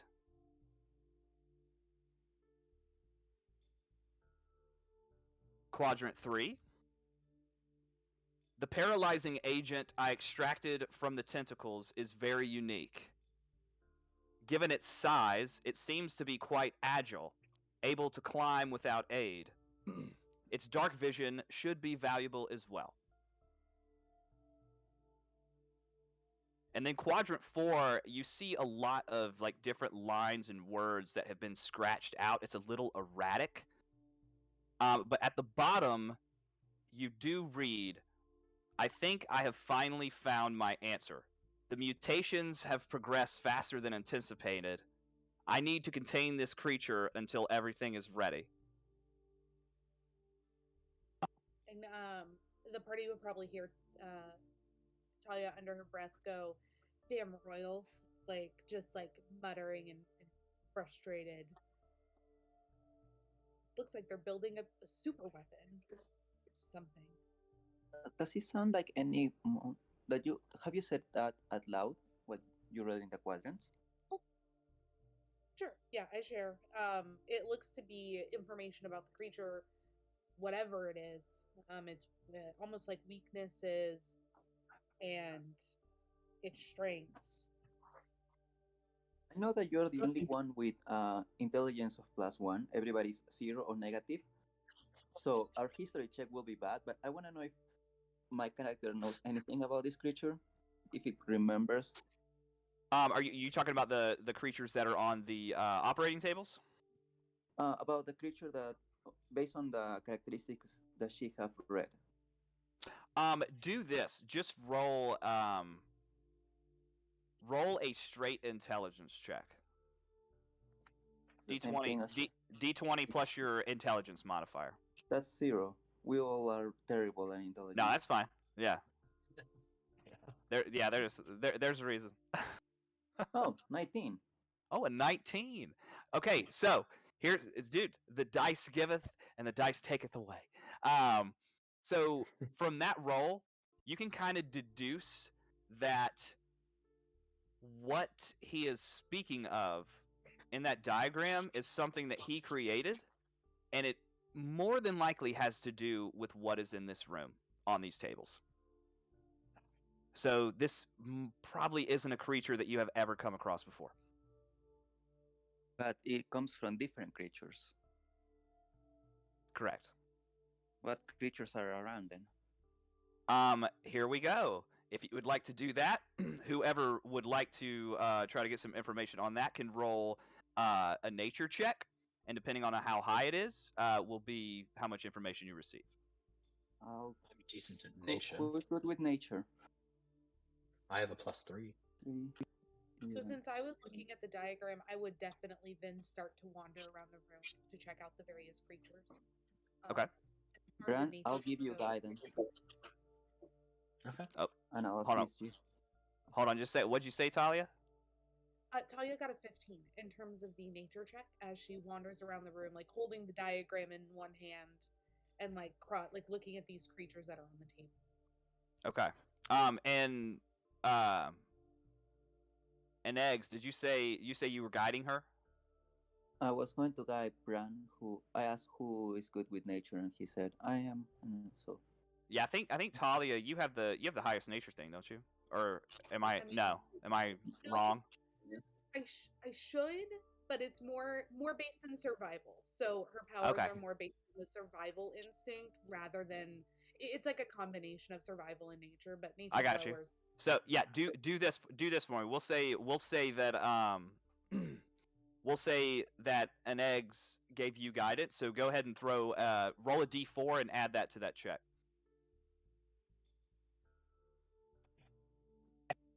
3. I think that brings me to 18. It's exactly what you needed to get all the information. Very, very nice. Literally, that's yeah. So convenient. Yeah. Just so smart. Very nice. I like that. So, table 1. This is a rust monster. And the creature's body's like covered in this thick, like lumpy armor. Its long tail ends in like a bony protrusion, and there are 2 feathery antennae that spout from its insectile head. You do know that their hide is highly corrosive to non-magical weapons.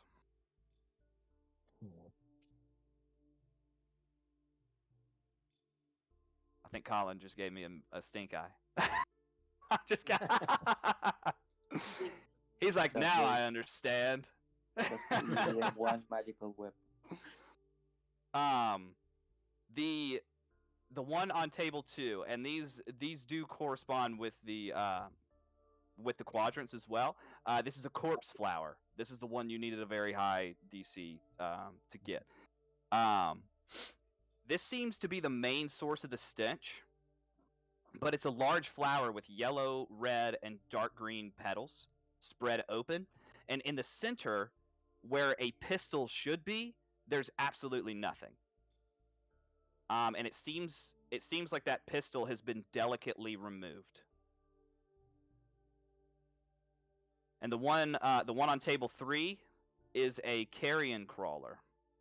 This creature has dozens of tentacles protruding from its worm-like body.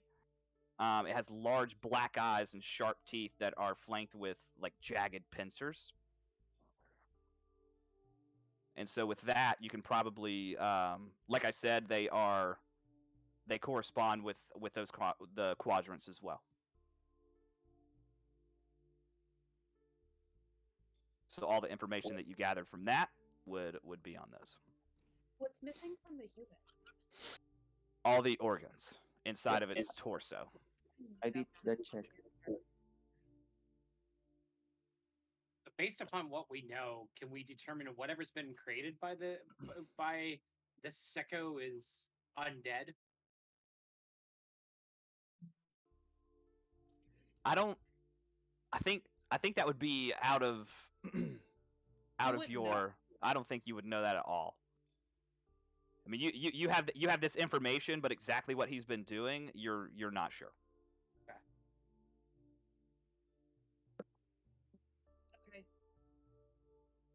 Okay. I could spend a minute to do primeval awareness to see if I can detect if I can detect any undead within a mile. Yeah, so if you would like to do that, you do not detect any undead near you. Yeah. And if you detect Fae, I'm here. I was just checking for undead. Okay. Harry's gonna go, I've got a bad feeling about this. You just now started to get the bad feeling? That took a while. I've seen some stuff in my time, and this like now we're getting into stuff that's like, okay, now I've got a bad feeling. I mean, say my first rodeo, kid. Were there any particular pieces missing from the carrion crawler? I mean, in terms of, not necessarily. I mean, it's been cut open, just to kind of do all that kind of stuff. But I'll say that with the notes in Quadrant 3 and Talia's high roll on that DC, it seems to be that, like, the paralyzing agent that he extracted from the tentacles was really what he was focused on, not necessarily like what was inside his body.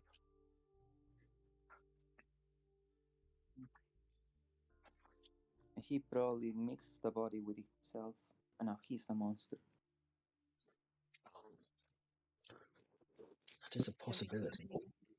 His creation, yeah, very mad scientist. What was in the? Did we figure out what was behind? Talia would turn to Bran and be like, "Did you figure out what was in the wall?"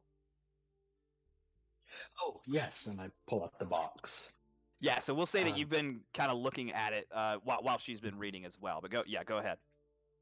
Seems to be some sort of puzzle. You seem to be the most clever among us. Would you like to take a gander?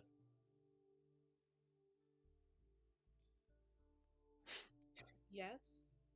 It's a low bar, I know. Clever. Question mark? Eyebrow.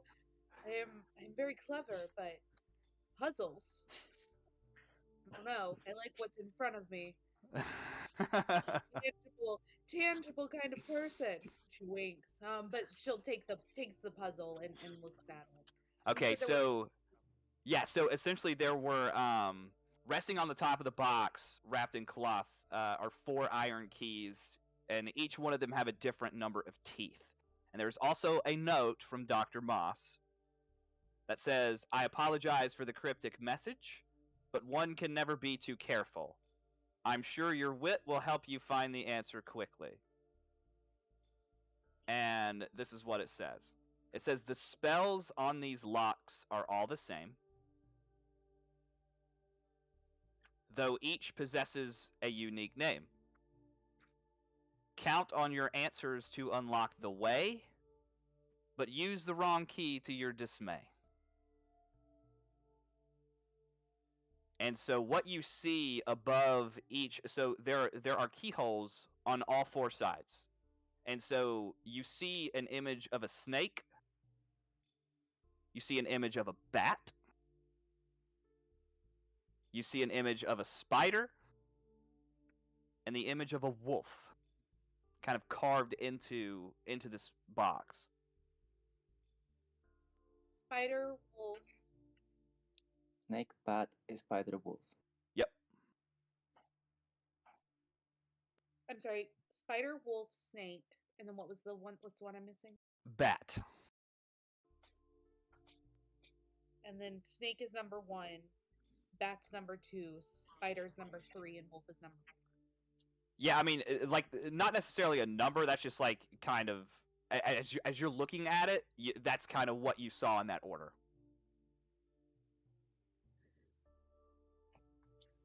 And how many teeth does each of the keys have? Yeah, so one of the keys has 3, 5, 4, and 6. Damn it! I thought you were gonna make it easy. I think the 4 is the snake. The 3 is the spider. The 5 is the wolf. And then we're going to leave the 6 out. But like that is my initial guess, and I have no grounds for which I am basing my guesses on. Discuss amongst yourselves. So I need assistance. Well, a snake has no legs. A bat has 2. Spider has 8, and a wolf has 4.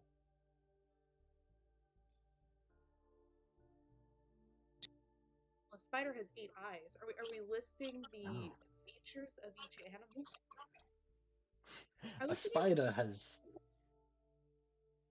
Yeah, if you want me to like reread anything or need info, just let me know. You reread the note. riddle. Yeah. Yeah, it says the spells on these locks are all the same, though each possesses a unique name.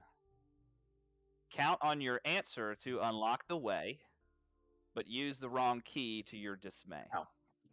It's easy. I figured it out. Oh, have you? Please. I'm pretty sure. There are 3 letters in bat. There are 4 letters in wolf, 5 letters in snake, and 6 in spider. Huh. The riddle said count on your answers. And each is going to have a unique name. Name, yes. Oh, that's clever.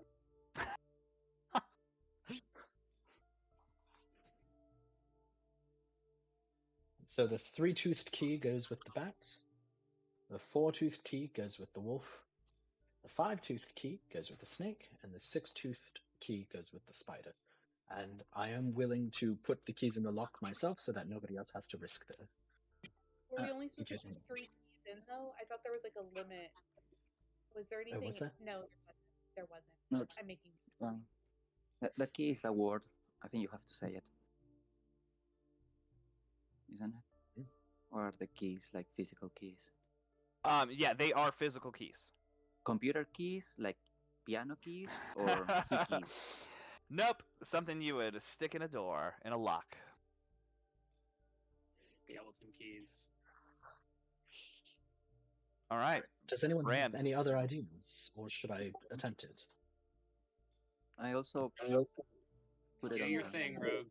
Do your Yes. thing, or whatever you are, Ranger. What did Ranger you say? Rogue. What'd you say in eggs? Oh, I just put it on the screen, so we remember what it was. Oh, Yeah, okay, I yeah. got you. I got you. For anyone. All right. Everyone stay back by 10 feet or so, if possible. Just in case. All right, All right. Bran, and as I'm- you as you stick the keys into those corresponding symbols and everything. Correct. I do, All right. as I have described. Are you going to turn like one at a time? How are you doing it? I'm going to do one at a time, starting with the bat, then the wolf, Okay. then the snake, and then the spider. Okay. So you put the one into the bat, turn, you hear a click. You wait for a moment, just to make sure. You move on to the next one. With the wolf, Mhm. turn, Yep. same click. Uh-huh. Get to the snake, turn the key, same exact thing. Then when you get to the spider, you turn the key, and the Howard last click. And then it releases the top of this box.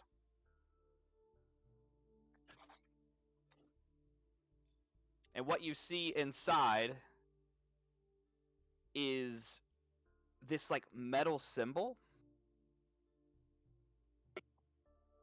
And it's just a it seems to be does it tell me what languages you guys know. Oh, I That know is a one few. thing I forgot to check. Common, Elvish, and Sylvan. Okay. I've got Celestial, Common, Elvish, Gnomish, and Sylvan. Okay. Common and Elvish. I feel like I'm missing. What about you and Eggs? Sylvan, deep speech, druidic. I don't speak common. I'm just kidding. I also know Spanish, JavaScript. I don't know if it counts. I speak sarcasm and Oh my names. god. I love it. I feel like everything you say like cracks me up. I love it. That is great. So this is not a symbol any of you know. But I will say you have a 15 passive perception. When you're kind of looking at this metal symbol, you do see on like the right side of where the desk is, there is something that matches this symbol that seems like it could be inserted into the wall.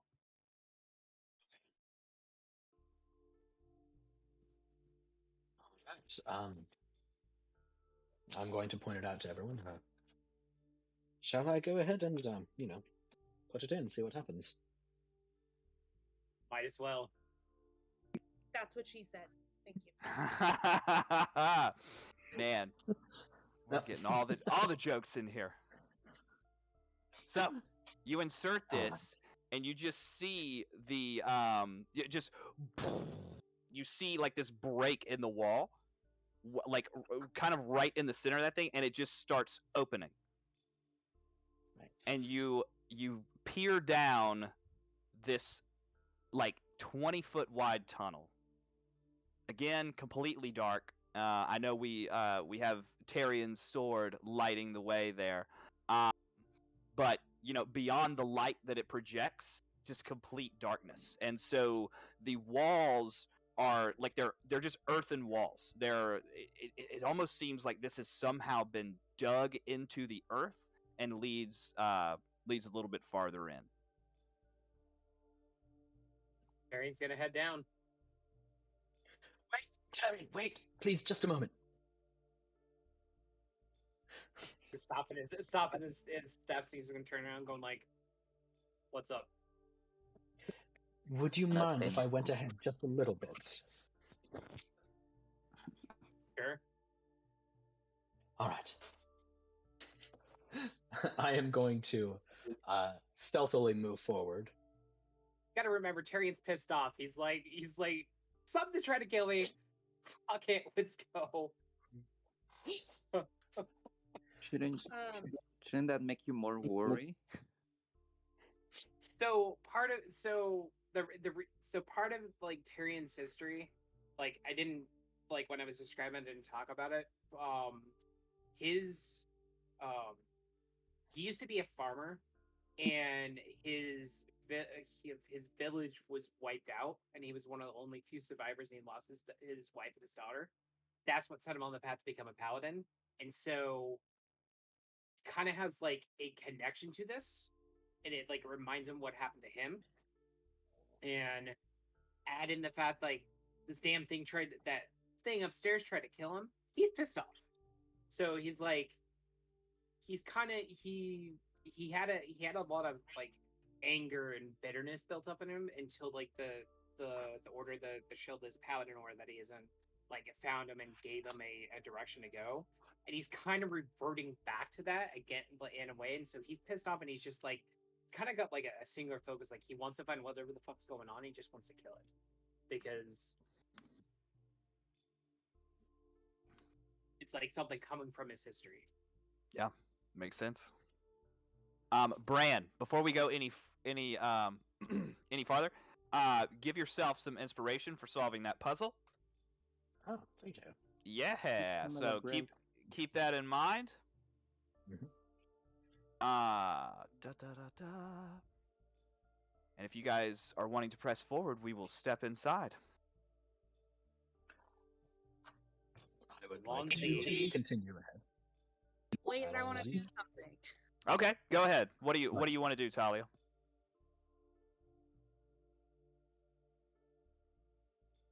Okay, so I want to cast light while I'm thinking about it. Okay. I'm just gonna cast it on like, let's say Talia's her arcane focus. She's probably wearing it as like a necklace because. So I'll just cast. No, I'm sorry. I'm gonna cast light on my my sickle, my farming sickle, and hold it up and like use it kind of like a torch. Okay. And what's the marching order that we're going in? Stepping inside. I would like to go first, probably a good like 20 feet ahead, so I can be in darkness. Okay. Arian's gonna be like probably I don't know, like whatever, like behind, so whatever distance, like where he was as he headed down the tunnel already, and Bram's beyond that, so he's the second one in line. But fierce for the creatures because he's being stealthy and. So I'll just be walking third in the order, and You're gonna be by next. in this Yeah. 20-foot sphere of light because everybody else is being stealthy, and I just realized I can probably see just fine because I'm an elf, but I felt bad for my companions, and I wanted to be sure everybody could see. Yeah. I cannot see in the darkness, although crispy bacon can. So that's different story, but I cannot see very well. Yeah. Where do you want crispy bacon to be? Just next to me in front because he can see in darkness a little bit like closer to Tarion, a little bit behind, like 10 feet behind Tarion. I don't know. Cool. Yeah. No, that's fine. So we have Bran kind of going like 20 feet ahead of everybody, correct? Yeah. Then we have Tarion. Cool. We have Tarion. We have Talia, and then Eggs and Crispy bringing up the back, correct? Mm-hmm. Perfect. Ooh, better off. Crispy could be in the back looking behind. Okay. Something comes behind us. That works. If I hear a big screech, something's attacking us from behind. All right, Bran, leading the party. What would you like to do? Stepping into this darkness. Well, I would like to move forward stealthily, just trying to go as quietly as possible and just explore up ahead, keeping an eye out for any sort of like traps or anything that might be impeding the progress. Okay. Let's do. Is everyone trying to be stealthy, or is it just Bran? what's the plan? Varian's just walking slowly, just with the sword out ahead of him, with a light coming off of it, just like illuminating around him. Okay. So he's just walking slowly. I'm probably not being as stealthy as I should be, but I'm walking more in an investigative manner. So, like, I'm using Okay. my light to look at the walls to see if I see anything. Like, I'm more looking to see what's around us rather than trying to be stealthy because I have two tough people leading the way, so I feel a little sick, probably a little bit more relaxed. Okay. I'll be stealthy for no reason. Hold right next to the light. So let's do this. Bran, just with you being the Gloomstalker and all that, I go ahead and roll a stealth check for me. Okay, that is an 8 plus 11 is 19. Jesus, plus 11. I love it. I love it. Ding. And also, roll a perception check. Okay, I'm decent at those. Another 8 plus 5 is 13. A 13. Okay, so kind of what you see walking ahead. Since you're a little bit farther ahead of the party, as you look around, you see that like in the walls and above you, there seem to be these like burrowed holes that lead into the rocks around you, the earth.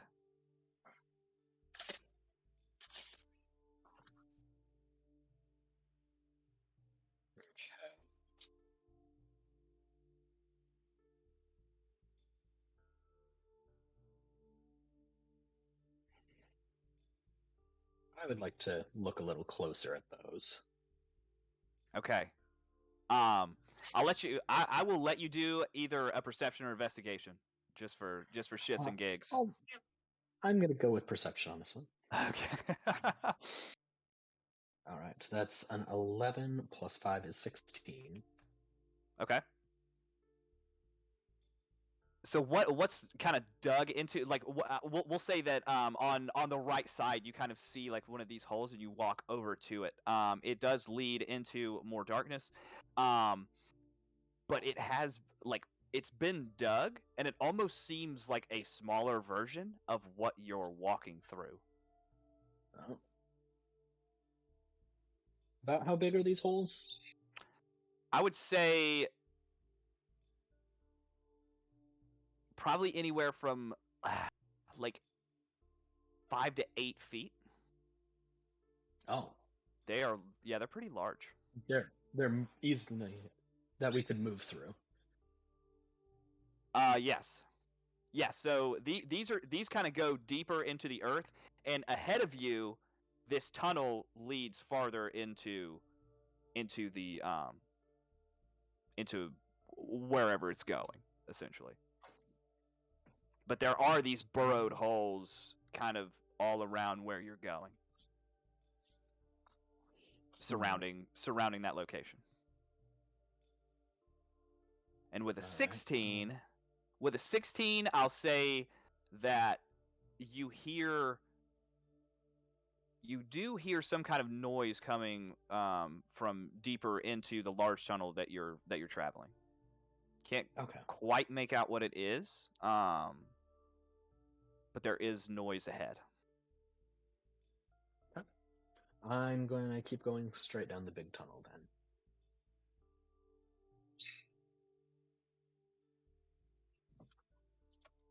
Everybody else following? I'm Something assuming. else jumps out of them. Awesome. So, as we walk forward, Bran, you're a little bit. What's that? I have a concern. Okay. If he has a 19 of stealth, do we see him, or they would just lost him? I would say that you probably can't make him out. stealth check, just based off of like passive perception scores and Yeah. stuff. So you're almost just like trying to see if he kind of reaches back just to give you guys kind of some kind of idea, or like, oh, don't come forward, anything like that. I'm not communicating anything. Awesome. I will. Yeah. I will try to tell. Is Talia right? Talia. Yeah. Could you cast light on a little stone and we can throw it ahead? Since light is a cantrip. Yeah, so she has light on her sickle currently. Yeah. But if you light up a little stone and then we throw it far ahead, we could see ahead if what is ahead. Yes, I We don't know. believe that we can do that. Or do you have a limit of how many can you light up? No, my limit that I have, because that's what I was looking at.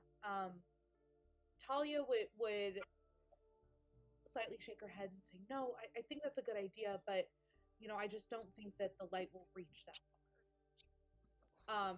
And then just realistically, light is a cantrip, but I have a range of 20 feet, so I could throw it. But if we want to go further than 20 feet, which my light source has, like when I'm holding it, it wouldn't do much. I don't think that it would be beneficial to do, realistically.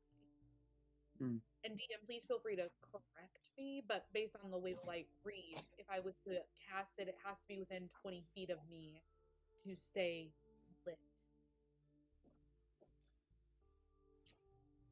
So I don't think it would. Yeah, let me Wouldn't that Let me also double check on that. Rand's health too? If you threw it ahead. Yeah. So you basically touch an object, and until the spell ends, which is an hour, it sheds that light. It doesn't have to stay within 20 feet of you. It just shines a light that's like a 20-foot radius, and dim light for an additional 20 outside of that. Cool, But yeah. it does end the spell if you cast it again on something else. I have a better idea. I have an improved version of your idea. What if we cast light on Crispy Bacon and send Crispy Bacon forward to lead the way? Uh, It's further than I he's- can throw. He's kind of already a torch, isn't he? Yeah, but it doesn't shed that much light as with the spell. I got you. That could be good. I was going to suggest using a crossbow and just shooting. But okay. Then we have to go and well, I guess, yeah. So I don't know. I was thinking at least we then can then control the light rather than I don't know. No, that's fine. So I'll Then do I'll- that. I'll diminish the light from the sickle and place it back at my side, and just kind of go to pet Crispy Bacon and pet him and let him glow with the light. It's like a nice soft golden light, Glowing flying pig. like a warm sunset. I'll allow it. It says object. We'll say that's fine. I mean, I Oh, could yeah. put something on the pig. Nah, it's Can I fine. just- Well, I mean, unless you want some flair. I can just put something singe- around the neck. Is it gonna singe Crispy it? bacon. Could cast it on a dagger, then plunge the dagger into Crispy Bacon. No. He would definitely take some damage there. Damagios. Just put something. I will put something around the neck, and you can light that up.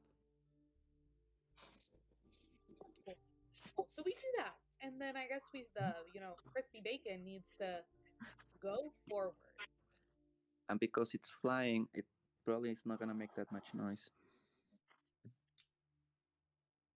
So but it will glow. We have a flying, glowing pig. Fire pig. as you do so,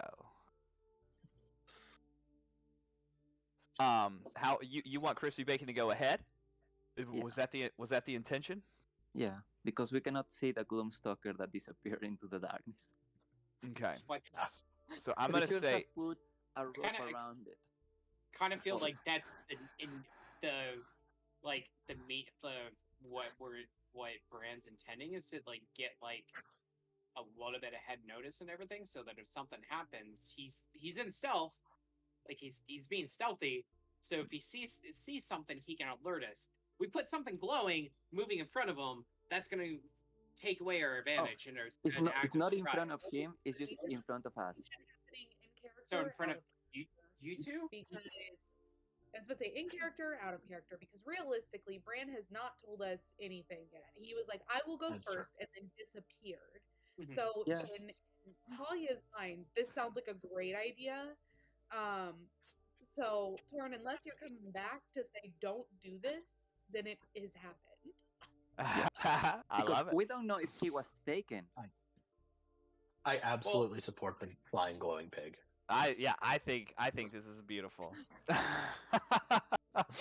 So, what we will say is like Bran goes up ahead and it just like almost just like blends into to like that dim light, and as you guys kind of lose him up ahead, you get a little nervous.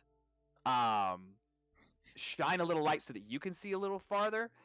And as you do so, crispy bacon starts to shed this light like some glowing orb. This golden pig moves a little bit forward, and as you do so, Bran, you hear from behind you just this very soft, almost like something is moving towards you in the earth, and I'll go ahead and tell you, are hidden. That stealth check, you're good. So you are currently hiding, but the party, as the pig moves forward, Agnes, you also hear something from behind you, or an eggs. My bad. You hear something from behind you, kind of the same thing.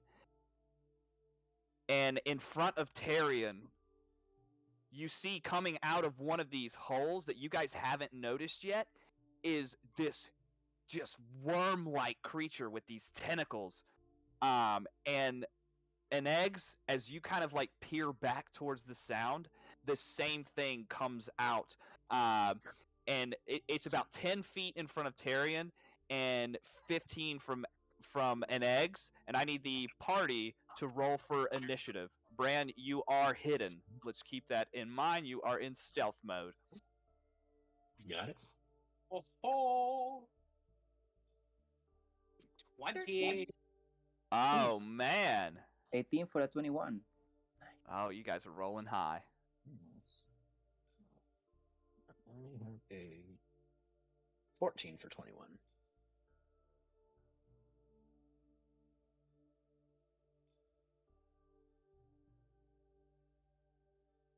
I will add y'all to that turn order and we'll get going.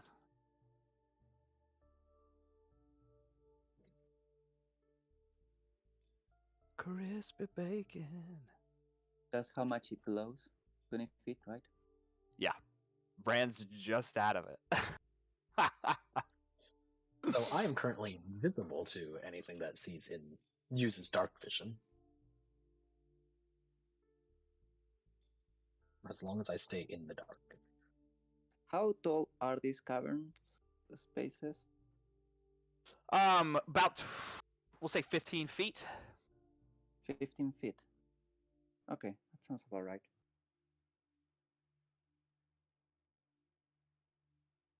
There we go. Let me add the turn here. Go ahead and enter your initiatives.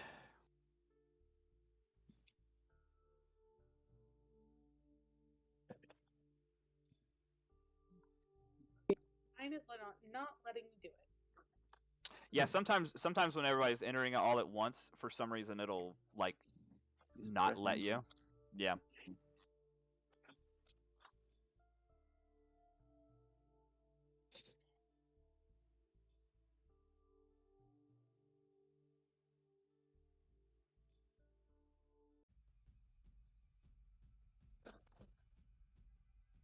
I will roll for these. Oh man, dude, you guys, my initiatives have been awful today. Good. We So- will not complain. Don't Yeah, worry. exactly. Not gonna complain about that.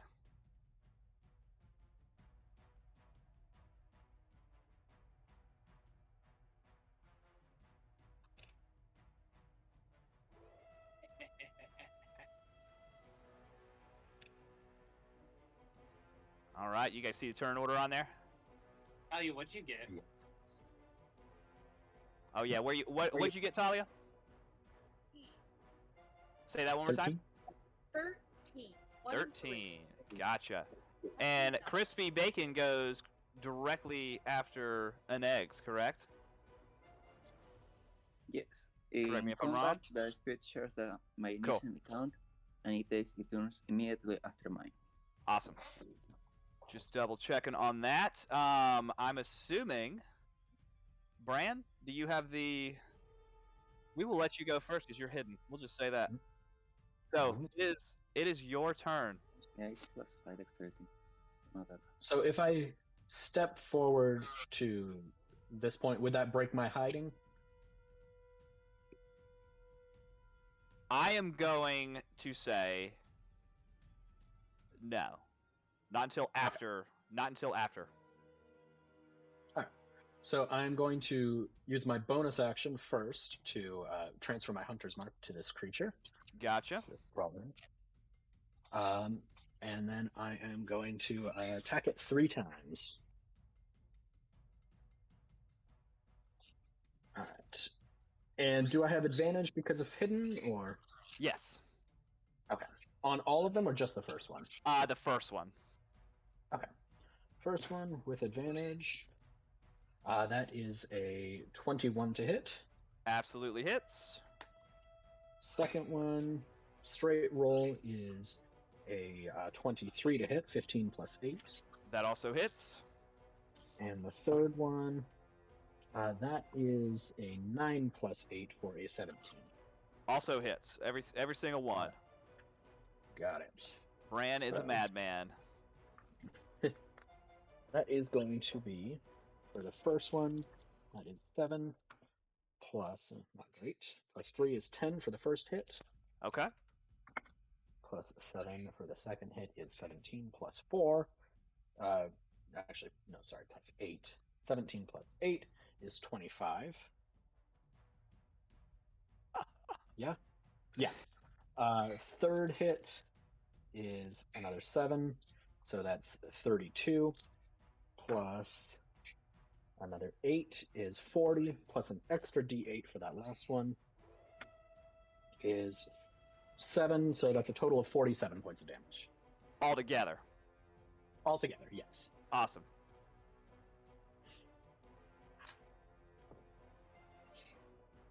Good first turn. I'll take it. Oh my god, definitely yeah, take you it. definitely slice some wounds into that body. Anything else you would like to do? I'm going to hold there. All right. And am I still Eggs. out Oh. of? Am I still out of Crispy Bacon's light? I'll say that you like kind of just moved into it. So Okay. like you moved in and attacked right before that light hits. Okay, So, sounds good. alrighty. And eggs, you are up. Okay.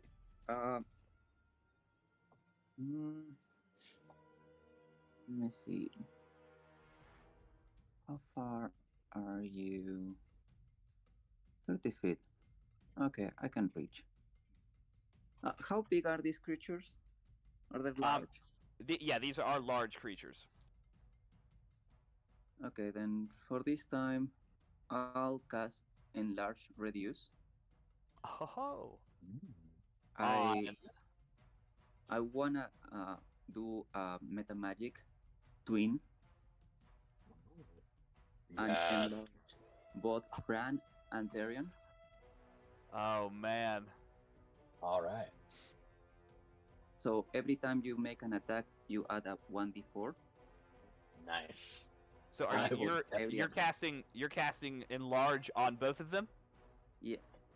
I will make Because them I'm bigger. using clean spell. And that makes them large creatures as well, correct? Beautiful. Yes. Go for it. I enlarged the tokens on there. Perfect. Then And that's concentration? yes. Cool. I will move out of the way. 1, 2, 3, 4. I will just try to stay kind of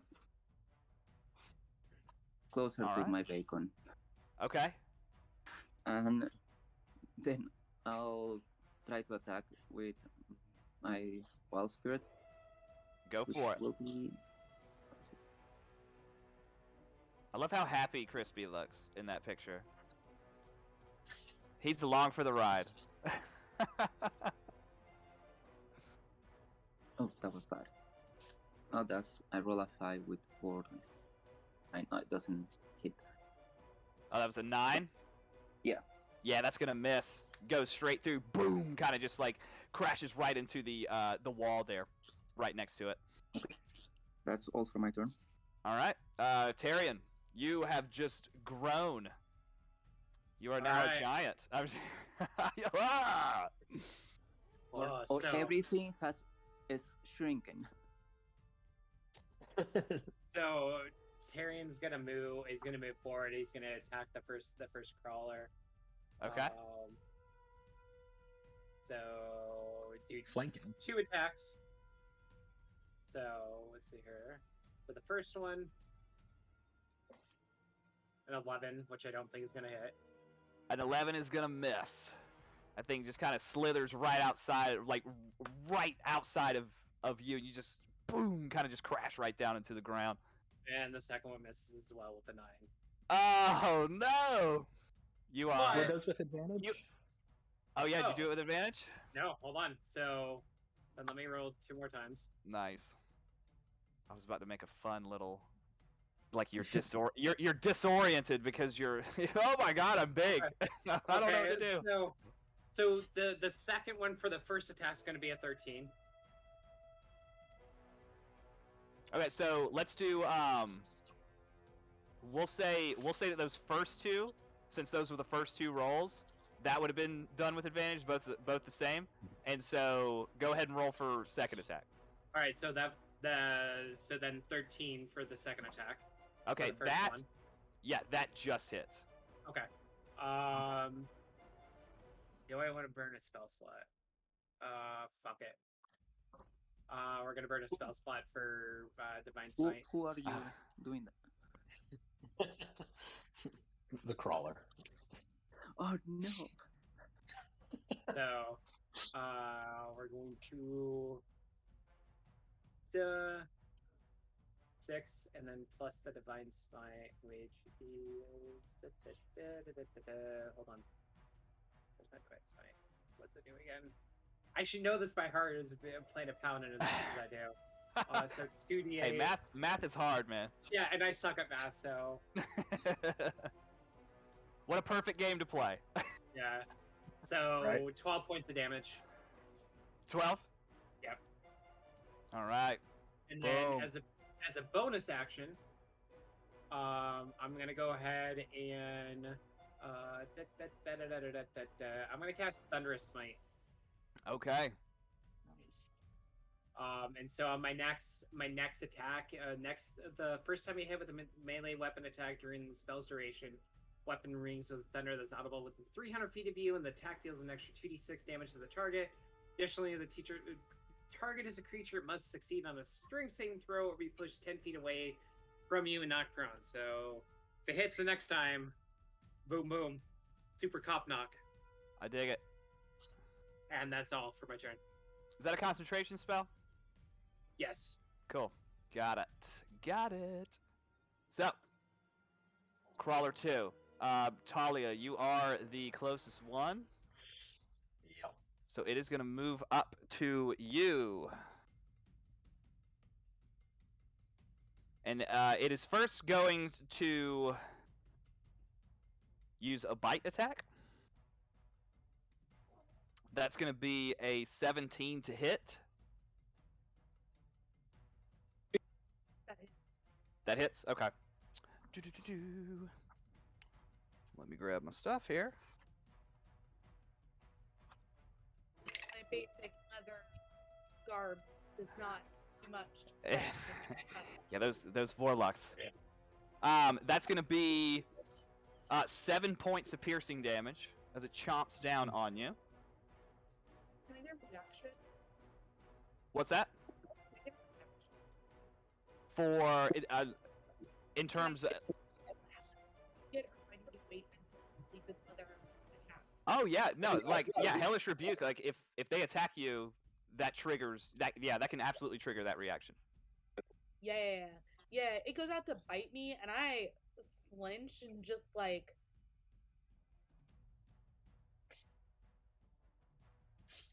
So yeah, what I need to... You actually need to make a dexterity saving Dex throw. save. Cool. Got it. Let's do it. That is going to be a 12. That does not save. Nice. 40, Light it up. That's gonna be 18 damage. Is that 4d10? Sure is. It sure is. You said 18? I did say 18. Okay. Sorry, Alrighty. How do I spell slots on D&D Beyond? I think I accidentally just used all of them, and I definitely have at least 2 spell Oh, slots. you just click the box. Yeah, you have 2. Yeah, you just kind of like if you push cast, it'll automatically just click one of those boxes. Yeah. And yeah. you can tap the Them, box. so they unclick Yep. one. But I see the box now. Thank you. Cool. Yeah, not a problem. Question. So For question. Yep. With an eggs doing cast like turn Bran and me giants and everything, what was the +4 to? Is it +4 damage or +4 to hit? Damage. Oh yeah, it's a D4 in addition to damage. ooh. Oh, okay, well so would that apply to the melee hit and my divine smite, or only the melee hit? Any hit, any melee hit. Yeah, Okay, so well, then- basically, yeah, for that hit, you would add an additional D4. So go ahead and roll an additional D4, and I'll add it in there. All right, so there'd be 2 d4s then, because one for the melee damage and then one for the divine smite damage then, right? Technically, that is the same attack. You're just Okay. pumping. You're just pumping in the smite on there. So it'll Okay, so be add it'll be another 3. 1. Yeah, 3. Cool. Yep. Got it. That thing ain't looking too hot. But okay, so bite hits Talia. An eggs. It is going to reach out a tentacle and try to hit you. I will. That's going to be a 17 to hit.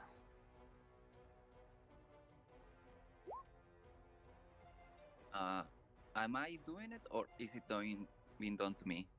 It is being done to you. Does a 17 hit? No, armor 18. Oh, nice. So, yeah, it reaches out one of its tentacles, and you're able to just kind of slide to the side, and it does not hit. That is going to end Crawler 2's turn. Crawler 1 is surrounded, so let's do this. Who does he want to swing at? I'm gonna go for Bran. I rolled a D4 and it landed on you. So, Totally fine. it's gonna go for a bite attack. God damn, I am rolling low. That's definitely gonna miss. That is gonna be I'll take a 7. it. Not quite. So I have a reaction. So because a sentinel attack, when a creature within 5 feet of me makes Nice. an attack against Yes, a target sir. other than me, so Go I'm gonna smack this fucker. Go for it. Oh, hold on, I gotta roll for hit first. 14. Ooh, 14 hits. Okay. It Then does let's hit. take 5 and then plus the d4. Would that also trigger your Thunderous Smite? Yes, I think it would. So, 7 damage there. Let me do the Thunderous Smite. So, 2d6. It's gonna do 5, so that's a total of 1. How much was that? Let me look at the log. hold on. So 5 plus 2, 7, that's 12. So it's going to take 12 points of damage. There's a thunderous boom that can be heard 300 feet away. And then with Thunderous Smite, Just shakes the ground. it needs to do a strength saving throw. Now. Strength save. Oh yeah, that's definitely a fail. Okay, then Definitely a fail. It's pushed 10 feet away from me and is knocked prone. Do I get bulldozed here? You know, that's an interesting question. Let's say we'll just say that it's you just like you come around and you just smack the fucking shit out of that thing and slam it into the wall, and it kind of just like collapses right there where it's at. How does that work? Works for us. And you said it's that was 12 points total? Yes. Okay. It's not looking good. It is prone. This thing is bleeding out on its last leg here. How But it is many still legs does it has? you know, a lot. Yeah. Yeah, this thing's just like kind of slithering on these little like fucking tentacle things. Anything else you wish to do, Tyrion? No, that was just the reaction. That was your reaction. So reaction to it. yeah. So okay. So I'm prone. It's still in the middle. It's still in the middle of Crawler One's turn. So he just kind of boom, just smacks to the ground. I'm gonna use the movement to stand up. Yep. And he's gonna try a tentacle attack at you, Tyrion, since you just hit him. Okay. That is going to be an 18 to hit. Misses. Yeah! Look at it. This thing, yeah, man. It comes around and just boom. Absolutely disoriented. So that's going to end Crawler One's turn, and we got Talia up. Yay. Okay, so I'm gonna do Eldritch Blast. And I'm gonna do it on the one that's like right in front of me. I'm gonna go ahead and hit it with both of the beaks. Okay, so any ranged attack, like if you're 5 feet like 5 feet within the creature, is done with disadvantage. Unless you have Warcaster. Right. I like that.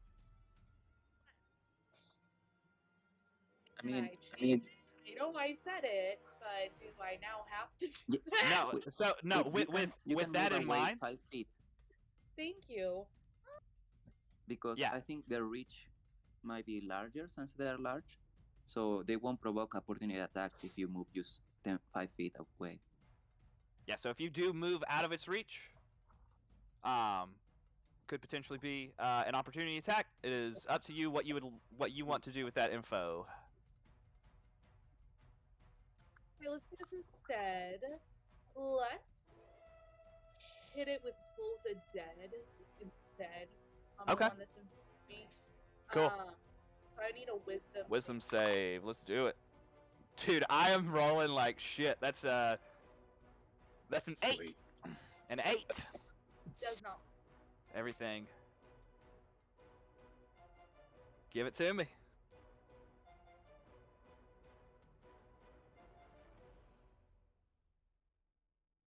And it has taken damage, so that'll be 2d12.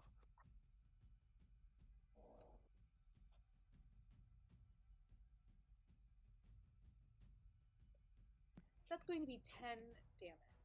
Okay. Got it. I had 1 in there, so that was a little disappointing. But yeah, no. That's gonna be my turn. Okay. So, top of the round.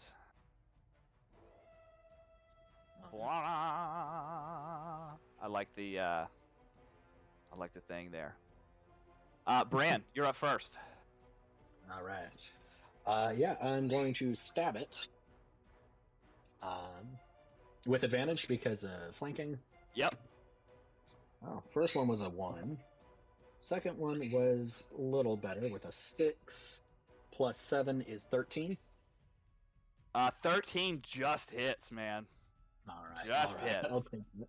You said that first one was and- first one was a natural one. But with advantage, that made it. Okay. I got you. I was about to say you rolled 2 natural ones. That's pretty impressive. Yeah. Unfortunately, or fortunately, rather. Yeah. Don't forget that So, D4. Yeah, with my D8 plus my D6 plus the D4. That is going to be 3 plus 6 is 9 plus 4 on the D4 is 13 plus 7 is 20 points of damage for the one hit. I'll say with that one hit, it is gone. You slice that thing All right. straight in half. And then I'm going to rush up and start working on the other one. So if you do move through Terrian space, it is considered difficult terrain. So Okay. that like 10 feet that he's taking up would be like 20 feet of movement. Okay. So if I was here,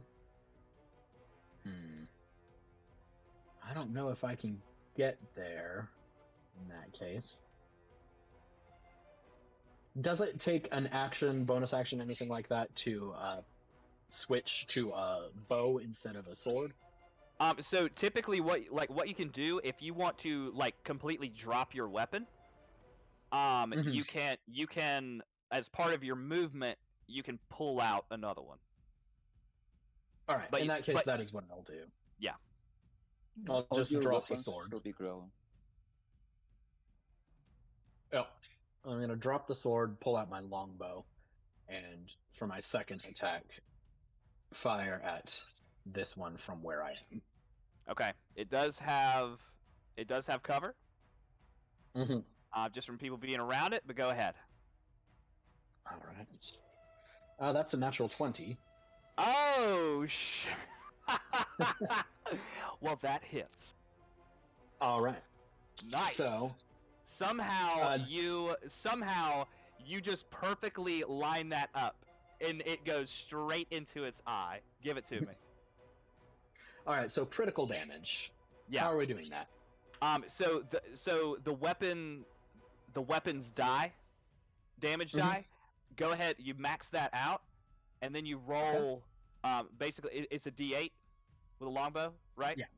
Yeah. So you'll automatically get 8. Go ahead and roll another 8, and then add your modifier. Okay. And your What D4. about Don't forget about the that D6? because Add your D4. The D4 is And the also D6. part of the crit. Mhm. Any, So the yeah. D4 and the D6 are also doubled? Any let me speak Any correctly dice. here. Blah blah blah. Any die that you roll, will be doubled. Yes. Okay. So We got some math going on. that is an additional 5 for the D8. Okay. So yeah, let's take this through the process as we have a few things going on. So that will be 13 plus your modifier. Yeah, which is plus 5 for the longbow. Okay, so we got 18, So 18. and then And we'll then- roll for the other things. All right, I got a 4 on the D6. And roll that again, or just double that number? Yeah, we just double it.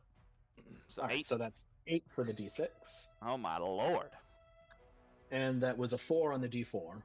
So 8 for the D4 as well.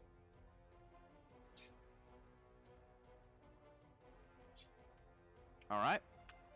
Did you hunters mark this thing? Is that what? Oh, actually, it would have taken my bonus action to do that. Can I retroactively say that I did that when You the know other what? one Hey died? man, the rule of fun is what I go for, so I will allow it. All right. Okay. In that case, that is Okay. exactly what I did. Absolutely. What are you talking about? All Yeah. right. I dig it. All right. So yeah, that will end my turn. Okay. Actually, I'll move a little closer, like just a little bit. Okay. Cool. And eggs, you're up. Cool. So how damage is the second one? This thing has also taken a shit ton of damage. It is very bloodied. not looking too well. Yeah, I guess I will just do Sacred Flame. So Okay. dexterity save, Gotcha. 15. Wow, bro, I rolled a 2 on the die. That is an absolute fail. Nice. Yes. Unbelievable. That will be 12 damage. Radiant. All right. And bonus action, Crispy will attack. Get it to me. That will be 14 to hit. That hits. For damage will be 1d6, which roll a 6 plus what it adds is plus 3, so 9 damage.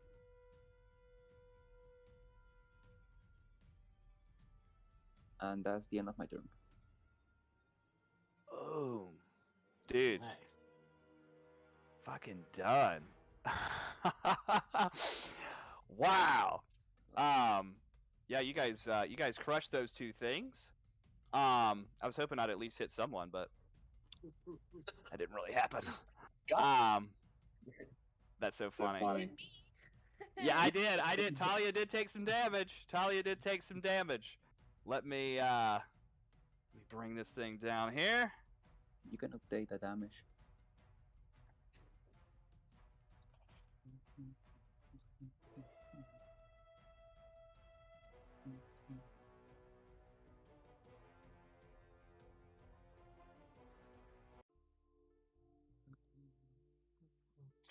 I'm going to go and retrieve my sword. Okay, perfect. Don't want to leave that behind. No, not at all. Arian's got a wild idea at this point because, like, we've already fought two sets of creatures. We're like in a tunnel that's like dark. Don't know what the fuck's gonna happen. He wants to persuade everybody to potentially try to like rest for 8 hours and do a long rest in pure darkness to regain everything. No, that ain't gonna happen. What are you talking about? I'm full still. That's so funny. Yeah, I feel completely fine. Yeah, I don't think I can sleep here. You started to sound like a warlock. Paladin. Let me ask this. Negs, how long does that spell last? The enlarge reduce. 1 minute. Okay. So that's 10 turns. I don't know how many turns has there been. But... Yeah, but I was hoping I was going to be able to do a persuasion or roll against everybody to force it. You gonna try to persuade the DM? Maybe. Yeah, go ahead and roll a persuasion check. I'm gonna let you. Let's see what happens here. Roll a persuasion check. 19? Natural. Not good enough. Fuck. Fuck. If I had rolled a 20, would that have worked? It depends. What is your what's your plus to persuasion? +4. No. Damn it! I tried. It's always fun to roll. I love it. Trying to convince your patron. Cool. Anything you guys want to do in this case? Bran, you did hear some kind of noise coming from up ahead. That seemed to be I mean, not can't really exactly make out what it was. But it definitely had nothing to do with what you just fought. And it is still lingering in the distance. I'm going to tell the group. So, up ahead, there's another sound. It doesn't sound like these crawler type things. I'm not sure exactly what it could be, but probably something that wants to kill us. Huh. So, do we push on?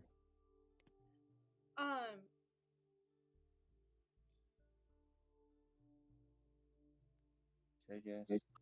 Yeah, we can definitely push on. I was just thinking, the 3 quadrants that were on the diagram, right? Number 3 was what we just fought. Yes. I wonder what the chances are. The next thing we deal with would be just corpse flowers. So we will see. Seems likely. Do you know of any sort of defenses we could take preemptively against that sort of an event?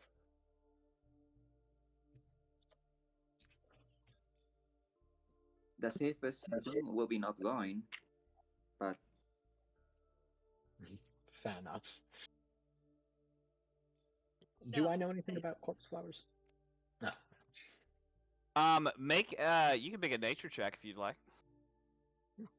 Not terrible at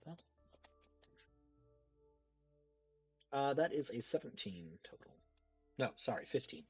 A 15.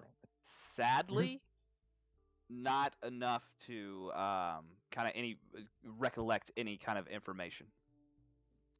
All right. You do. I mean, you do know that they are very dangerous creatures, but any kind of like specifics, can't really recall. Okay. Well, shall I go on ahead again stealthily, or would we like to send Tarian in swords blazing? But can we put a rope around you so we know that you were not taken? I'm totally fine with that, if that would make you all feel better. Okay. Yeah. I think a rope can go by 60 feet, so you'll be that stealthy. You talk twice if you need us. I could do that. Bark twice if you're in Milwaukee. Anybody, if you got that movie reference, I commend you. You do it 3 times if you want us out, 4 times if you're hungry. And 5 times if I don't know. I'm out of ideas. If you're out of ideas, 5 times, cool. Yes, exactly. All right. Are you guys sticking to like that kind of same marching order? Yeah. I don't see I guess that. so. So Bran up front. Yeah, so he has the rope With tied a around rope? him. Yeah, That's fine. Make sure to put your ranger on a leash. Who's holding the rope? Just out of curiosity. Preferably whoever's at the front. So Tyrion then. So I'm gonna strap my my shield to my back, and I'm gonna grab the rope with my non-dominant hand and just like hold it like loosely, as moving it's gonna slide through so that it's not like I can still feel like if he tugs or it gets tugged, but not like hold onto it like hard. Yeah. All right. I'm going to stealthily move forward 60 feet then.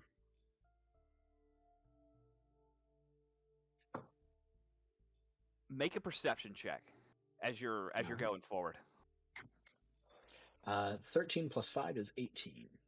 18. So as you're moving forward, Bran, you do realize that this noise that was kind of echoing off of these walls that you couldn't really discern exactly what it was, starts to sound like the voice of a woman. And it seems to be alarmed and a little frantic, as if it's in danger. Can't exactly make out the words, but it's definitely something is happening up ahead, and someone is screaming out for help. All right. I'm going to tug on the rope twice and dash forward.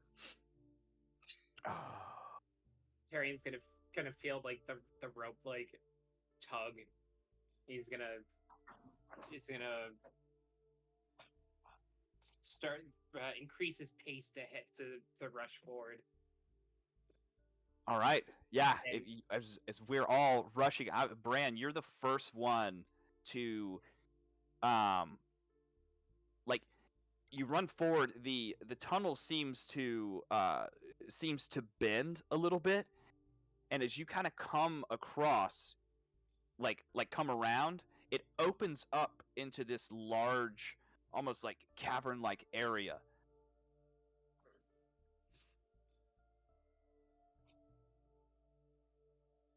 And the floor is like littered with bones. How far can you see in the dark? I have 60-foot dark Okay, vision. just making sure. Thought so. Just wanted to double check. So the floor, you can see that the floor here is littered with bones from like devoured human bodies, and it just reeks of death and decay. And all along the walls there are these like cages that have been like twisted and broken to pieces. Only one still contains a living creature, and it is it's a young blonde-haired girl who appears to be emaciated and filthy. And as you kind of turn the corner, you hear her screaming out, "No! No! Please!"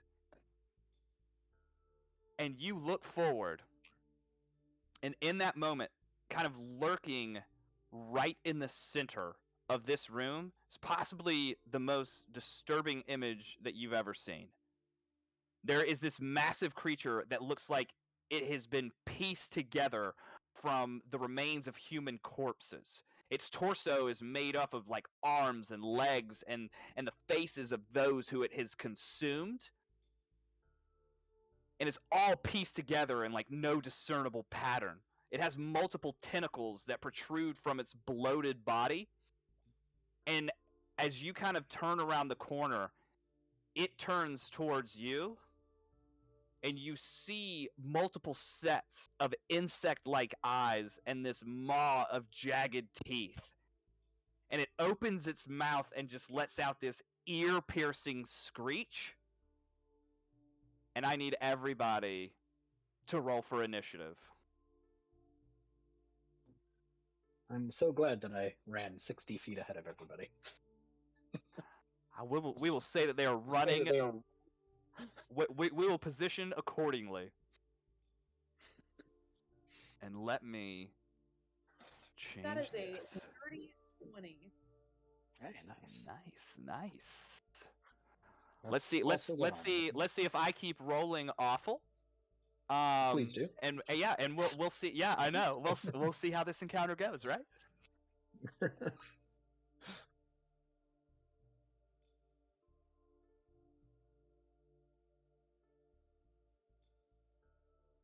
People keep thinking that we are a successful party because we're really good, but no, it's just the creatures have a bad day. They have absolutely had a bad day today.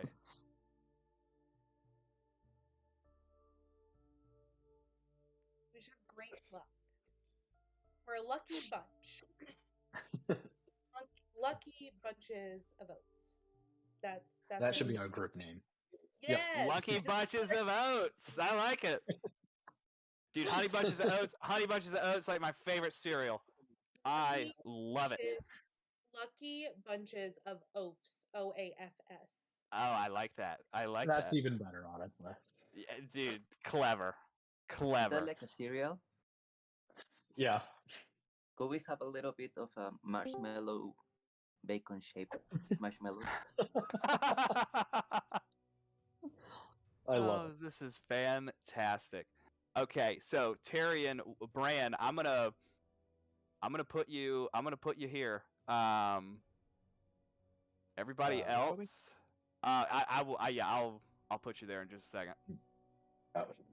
Tyrion is going to be bringing up that. So we have Talia right after that, and eggs in the back, correct? Mm-hmm. So Tyrion's gonna drop the rope at this point, and he's gonna obviously because and he's gonna like grab his shield and put it in his offhand again. I don't know. I think it'd be pretty funny if you were holding the rope the whole time. No. Just yank.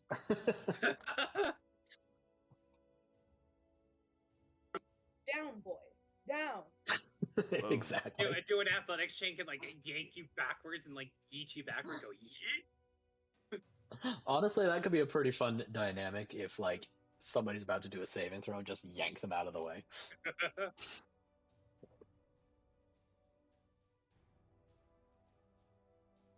Or I could do is I could tie it around my waist and just and do it that way. Yeah. Let me get crispy bacon on the board. That looks ugly. Uh-huh. I used I think it's a Seabrix token, which those No, things are those things for the magic. absolutely disgusting. Certainly not going to be winning any beauty pageants. Not anytime soon. Not anytime soon. Did we roll initiative? I had to step away for a second. Oh, did you hear the description? Do I need to go through it? I can see by the token that it's like gruesome and needs to die. All right, add turn. Go ahead. You guys can enter your initiative in there. Let's see. 9. Let's see what I do. Do y'all want to see what I rolled here? A 1. I'm gonna Either move the really I'm good gonna or a move natural I'm gonna 20. move the Natural camera. 20. Do we see where are we at? There it is. There it is. Maybe. Yeah, that's a natural 20. God damn it! Yeah. There we go. Fuck. I'm terrible at this. Yeah, it's a natural 20. Anyway, Fuck. It was had to not- come eventually. it was not focusing. Hey, at least it wasn't when it hit you. Yeah, true. I'll take that. But it has a negative initiative modifier, right? Oh, absolutely. That doesn't matter when it's a crit, and we all know that. Fair. All right. Oh my God, I'm going first. I don't even know what to do. What do I do with my hands? I don't know. Run away. Run Die. away. I love it. So, Please do. Bran, this thing is stepping forward 5 feet, and it is going to attack you with its tentacles. So here we go. First attack. Oh my God, dude! Well, it's so bad. It's so bad. That's a 10 to hit. That does not. Yeah, the second attack is going to be okay. There we go. A 26 to hit. Oof. That will, yeah, that hits. Oof. Oh no, I'm gonna take damage. You Oh, are going no. to take damage. Oh, That no. is going to be 10 points of bludgeoning damage. And Mhm. I need you to make a Constitution saving throw. All right, Constitution. That is not one of my great ones. No, I doubt it. That is an 11. Ooh, that is going to be a fail. And so as this tentacles like slashes across you and just boom, just slaps the shit out of you, this poison just kind of seeps out of it, and you take 4 points of poison damage. Okay. Let me do something real quick, just to remind myself.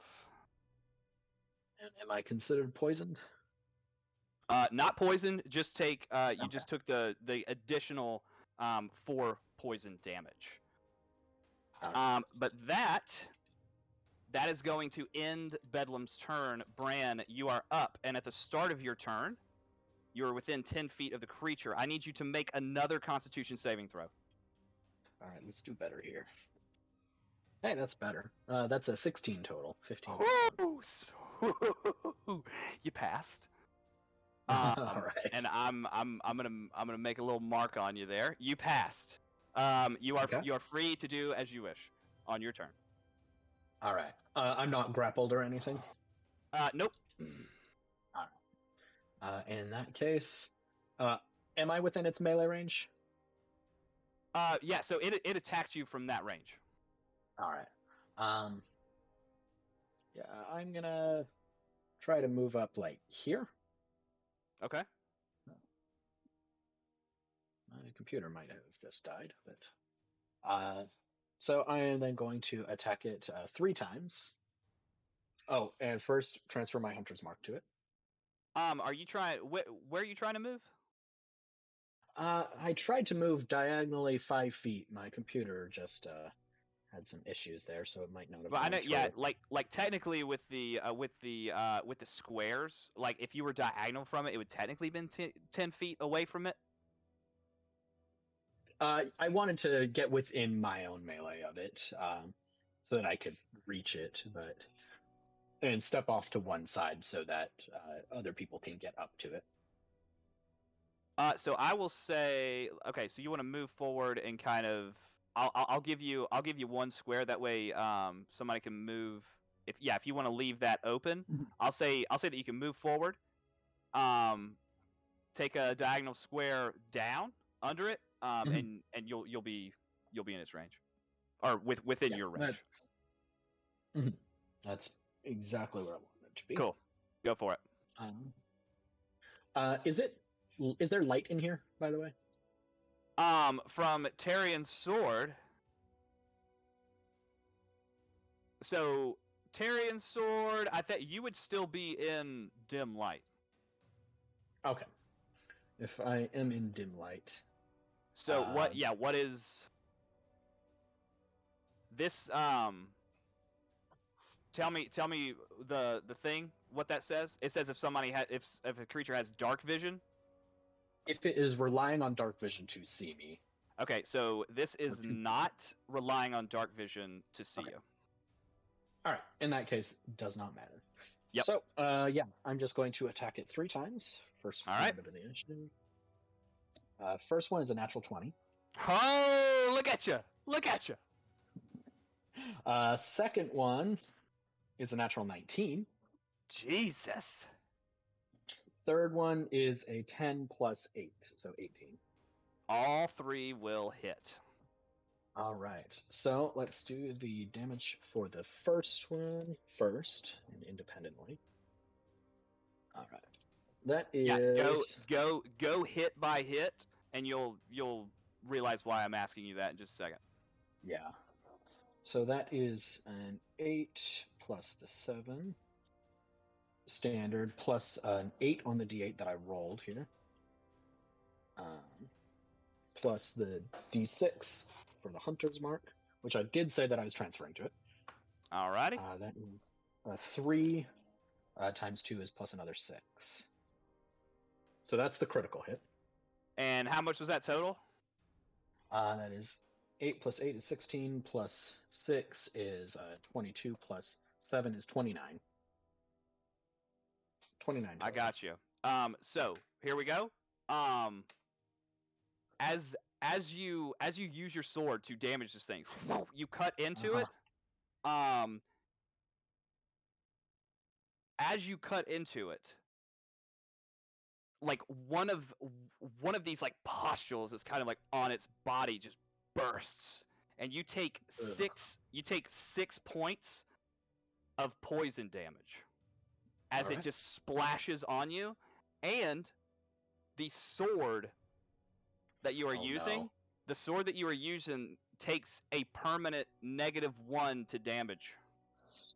And you see whatever you cut into, this like acidic property is corroding your weapon. All right. At least beginning to. And let's go for attack number 2. Can I actually, instead of doing my next attack immediately, step out of its melee range, triggering an attack of opportunity, if necessary? Okay. I mean, you probably can move 5 feet and attack it still. I want to step out so that I can use my bow. Switch to my longbow instead of the sword. Okay, so after that first one, 10, because its range is 10 feet, I don't think you will be provoking an attack of opportunity if you move 5 feet away. Is that true? How far back do you want to move? Yeah, so it can reach out to you at 10 feet, which is where it hits you from the beginning. Is it, if it's within my melee, or if it's within 5 feet of me, then I have disadvantage, or is it Yeah, so with any its yeah reach. with any ranged attack, if you are within 5 feet of the creature, it's done with disadvantage. Outside of that, like 10 feet or more, a ranged attack is done like normal. Okay, so if I step back here, Correct. um, that would not provoke an attack of opportunity. Correct. Awesome. Then that is exactly what I will do. Drop my sword That's fine. Let's go. and then switch to my longbow for my next 2 attacks. Okay, so yeah, you already rolled for those, so we will say that yeah, both of those hit. So if you want to go ahead and do that, just go ahead and roll for damage on those. All right.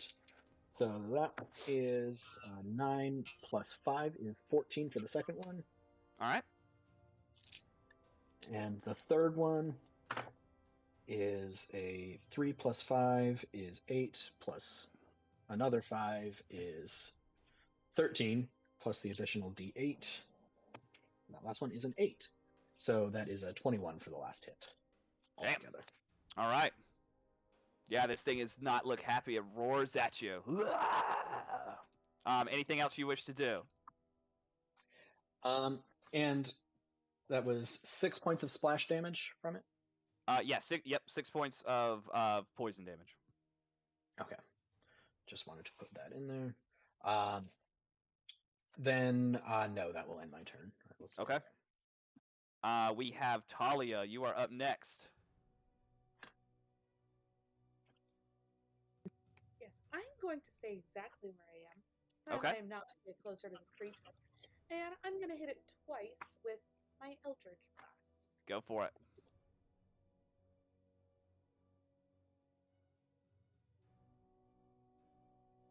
Two 17s. All right. Yeah, 7. Yep, both hit.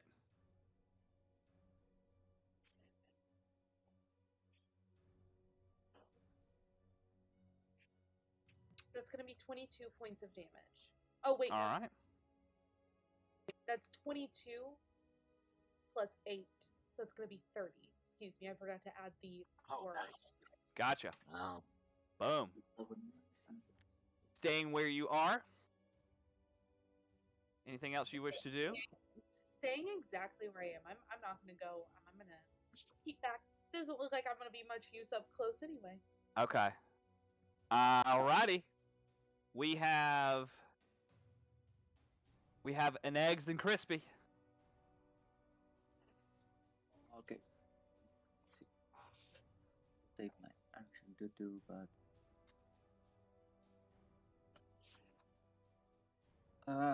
does it look like it's gonna be kind of resistant to fire or something like that? Probably acid, from what I can tell. So I'm not gonna do poison or acid. Yeah, I would say what you have at your disposal is just those notes that you guys found along the way. So. Yeah, I'm considering if I should use coal or fire or lighting. Oh, I guess I will try.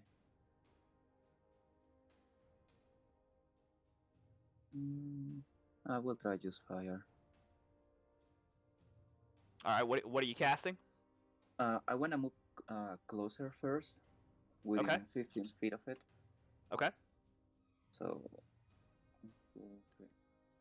So about these 2 places. Boom. We'll put you right there. Let's be there. Okay, I'm gonna cast Dragon's Breath. Okay. Nice. And Is that a deck save from me? yes, I'm gonna cast, it says, it's a touch to a willing creature, and I imbue it with magical power, and I could choose cold, fire, lighting, poison, but it is a 15-foot cone, and each creature must make a dexterity saving throw for 3d6, but I'm gonna cast it at 3rd level, so it will be 4d6. Okay. Now, this is concentration for 1 minute, and the creature can use their action. I'm gonna cast it on Crispy. Okay. And myself. I wanna twin that. Fun Nice. times. Good old sorcerers, man. So we both will be doing that, but not in this turn for me because I'm casting this. Okay. So a dex save.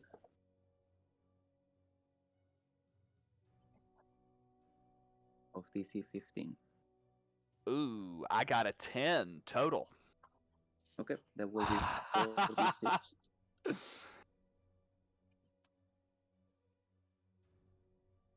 And that is 15 damage. All right. Boom. Got it.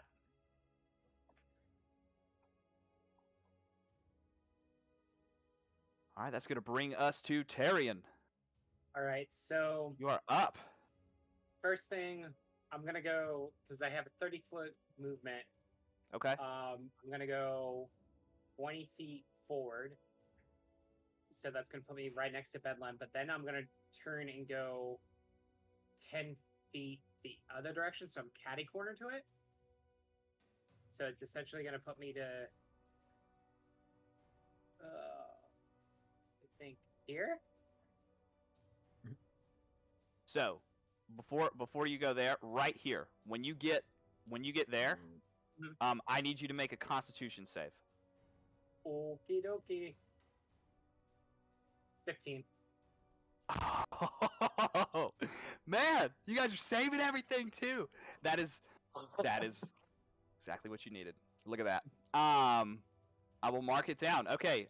So if you move all the way up caddy corner, yeah, that's fine. You're not out of its reach. So that's what, Okay. 5, 10, 15, 20, 25, 30? Yep. And then bonus action, I'm gonna burn a second level spell slot to cast Thunderous Smite. Nice. And then I'm going to end my turn. Okay. It is the creature's turn.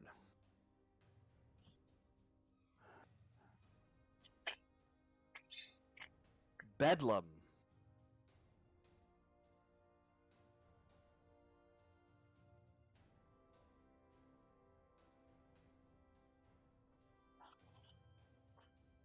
Bedlam is going to move right here.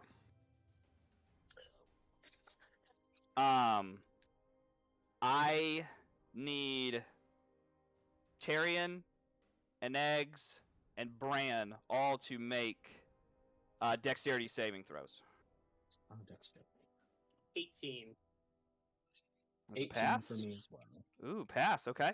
Is that a magical effect? This is not a magical effect. Okay. That is bad for me. 19. Wow, dude, high rolls. You guys are high rollers. Here we go. So you'll take half of this damage. I rolled 2 1s in there, so not too bad. That's gonna be 18 points of acid damage reduced to 9. For all of us? Yes. Okay. I rolled low on the damage. Hate to see you Yep. roll high. No kidding. Oh boy. So, here we go. That is going to end Bedlam's turn.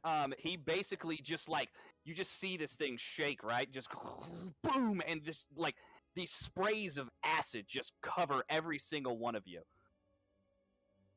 But you did dodge the main part of the spray. So that's going to bring us back to Bran. I need to make a Constitution saving throw. Oh, Or actually, I'm so do I. concentrating. Same. Yes. Everyone who is concentrating, go ahead and do that. The DC will be 10. Yeah, I got a 13. Okay. It's a concentration check. So it's just your Constitution modifier. 19. Okay, 16, perfect. I saved. Perfect. Yep, you guys are good. Concentration remains. And Bran, it is your turn. All right. Yeah, I'm going to move up over this way. Try to get out of its melee. Okay. And That is attack. Yep, it will provoke an attack of opportunity as it swings one of its tentacles. Wow. That's going to miss. I rolled I rolled a 2 on the die. Hey, at least you guys know I'm honest. Yep. Unbelievable. I even switched D20s and they're still rolling like shit. Bedlam within 5 feet of me. He is 10 feet away. Mm. Damn it! All right. Then I I'm remember. going to Damn make it! my 2 attacks from a distance this time. All right. All right. First one. That is to hit bonus. Let me double check that. Okay, that's a 16 to hit. 16 hits. All right. And then the second one is a 20 to hit. Dirty. That also hits. All right. So that's going to be 10 plus 9 is 19 plus another 5 is 23 points of damage. All right. I got it. And that's going to end my turn. And there. you see these arrows kind of just like pierce into its skin. Again, like where it hits, it's just boom. These pustules just bust. And this poison just oozes out. And those arrows just dissolve immediately. Just turn to nothing. How's the creature looking? It is still. It's taken some damage, but it's still a little hefty. This thing seems a little strong. Talia, you are up. Fantastic. If it's broke, don't or if it's not broke, don't fix it. So we're gonna do 2 more Eldritch Blasts. And I'm not gonna move. Okay. Do it from where I stand. That is a natural 20 on the first, Nice. and that is a 19 on the second. Beautiful. Yeah, both hit. The natural 20. Just roll that damage die for the any kind of magical effect. I just double. If that makes sense. Because typically, if you get into magic, for me, like let's say the DM was rolling, and I was like, oh, I'm just gonna take max damage and then roll more die on top of that, I could essentially just absolutely wipe out a character in one hit, and I don't think that's very fair. So any kind of magical abilities, roll the die and double that. All right. So the first one's gonna be 6 after it's doubled. So 6. Oh. 3. I know, which is 9. Plus 8. 17. So it's going to be 17 points of damage. For both? 17 total. Yeah. Okay. Boom. That's Anything 17 else? total after modifiers. Okay. Anything else you would like to do?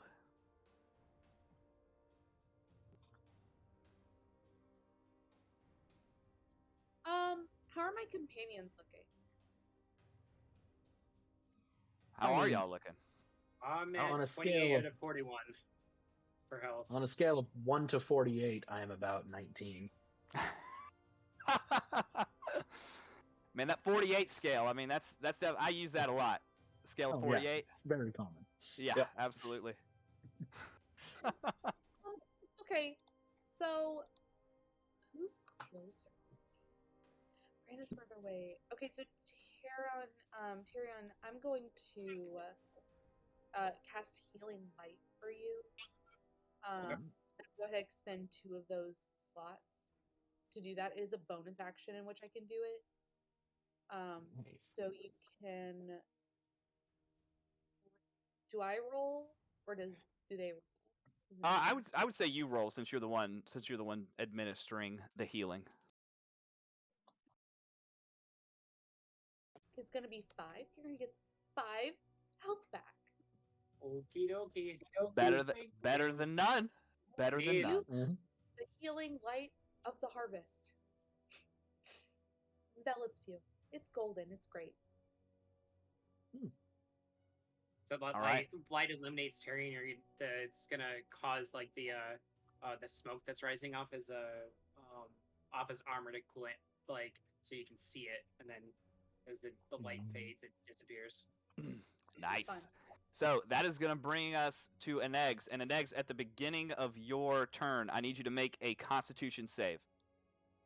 Oh no, another one. And it is not a magical effect, right? No, it is not. Also, it's not a spell. Nope. Okay. There is this nasty stench just coming off of this thing, and so like the closer you 10? are to it, 10 total. Yeah. That is gonna be a fail. I So die. he said, "I die. You are dead." I'm just kidding. On a failed save, you are incapacitated until the end of your turn. So you can take no actions or reactions. Crispy's still there. Okay. But from what I understand from the wild spirit, if I'm incapacitated, it can act on its own. It says it can take other actions. If I'm incapacitated, the spirit can take any action of its choice, not just dodge. So I can still go with that, right? Let's see. What's as an action? Blah blah blah. It's after the block stat. So read that again. It says that they only take action on its turns, that is the dodge action, unless I use a bonus action to command it what to do and Right. take other actions. But it says also the action can be one of the block stats. And if I'm incapacitated, the spirit can take any action of its choice, not just dodge. So is that for let's see. Because I'm incapacitated, but Crispy's not.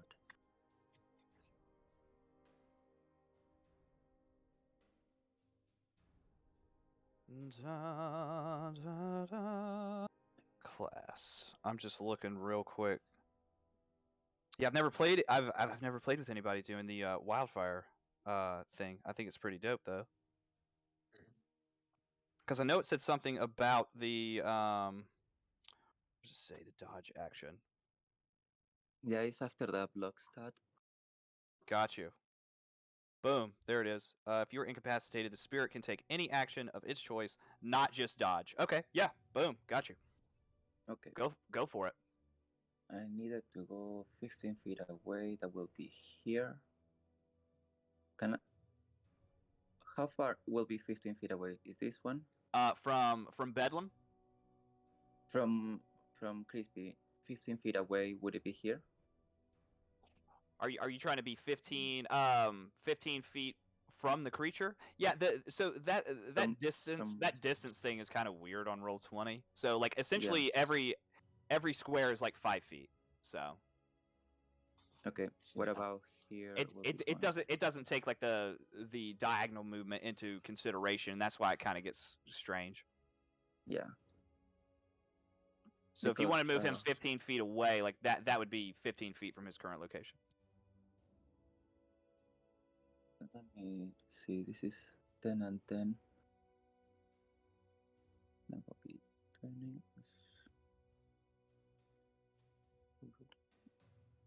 I can do this. I'll blame Matt for this.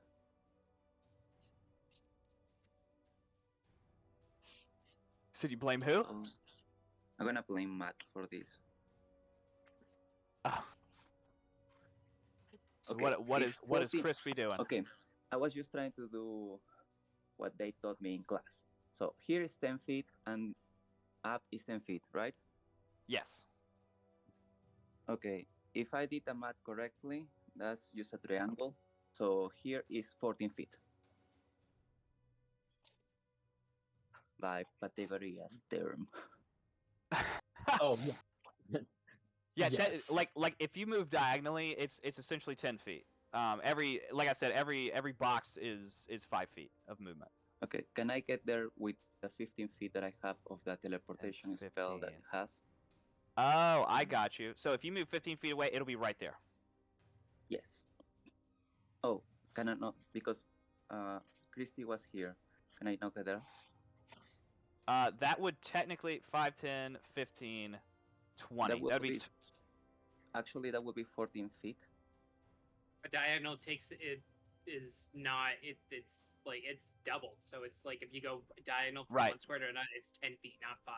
right. So that would be 20 feet if you're trying to go to that point. Map doesn't apply the same way. Right. So this is not 14 feet. No, yeah, don't worry about that. Just count every box as 5 feet. So if you move 5, 10, 15, that's where you're at. And like if you have to move diagonally, that's 10 feet. Okay. Anyways, I'll just go away with the pig because he teleports me. Okay. And I already used my reaction in this round, so I cannot do an opportunity attack. So that's going to end your turn, next. Yes. Okay. Tyrion, you are up. All right, so gonna move 5 feet. All to right. Get into range to be able to attack, I know what's happening. and we're gonna get it on. We're gonna Use that So we're divine power. yeah. So we're gonna do the double attack. Okay. So for the first one, that's a dirty 20. That hits. And then for this, do you want me to roll damage on the first one, or do you want me to roll the attack for the second one? Yeah, I mean, you can roll for the second one. You can go ahead. That's fine. 22 for the second attack. Yeah, both hit. Okay, so damage What- on the first one. Yep. He's going to be so Thunderous Smite's gonna hit off of that. Okay. So first one, that's and then plus. Fuck. Hold on. What's the Thunderous Smite? 2d6. So we're looking at 19 points of damage on the first attack. Okay. And since it succeeds, he has to creature needs to do a strength saving throw. And if Okay. it fails, it's pushed 10 feet away from me and knocked prone. So are you doing this on the first attack, the Thunderous Smite? Actually, no. Let's do it on the second one. Okay. So the does it say the next melee weapon attack? Sorry, yeah, it's the first time I hit. Okay. Okay. Yeah. So we'll go with it and we'll see what happens. So yeah, when you hit him, again those pustules burst. You take 6 points of poison damage. Yep. From that, and your weapon also takes a permanent -1 for damage. Okay. And it is currently corroding. Okay. And you said what's that save I need to make?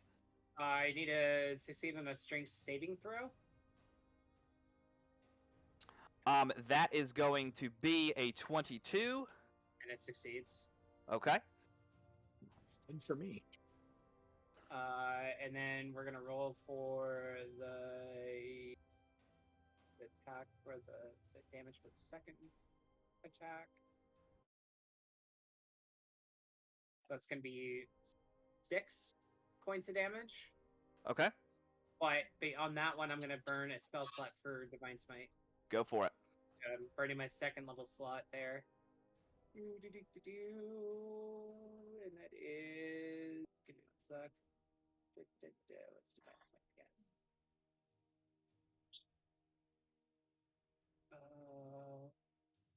So 1d8 plus another d8, so it's 2d8. So 2d8. So that's gonna be another 20 points of damage. And so with that -1, would that be a 19? That was including the -1. Okay, cool. Because So the 20, damage 20 was total. 7, so 6 plus 14, so it's 20. Gotcha. And on that second attack, you take 4 more points of poison damage. Okay. Anything else you wish to do? Can I disengage at this point, or is that a full action? That's a full action. Okay. What else can I do? Thunderous Smite, does that go away after it hits? Yes. Double checking. So I did. Can I move the additional 25? Yeah, you can move where you would like. All right, so we're going to 5, 10,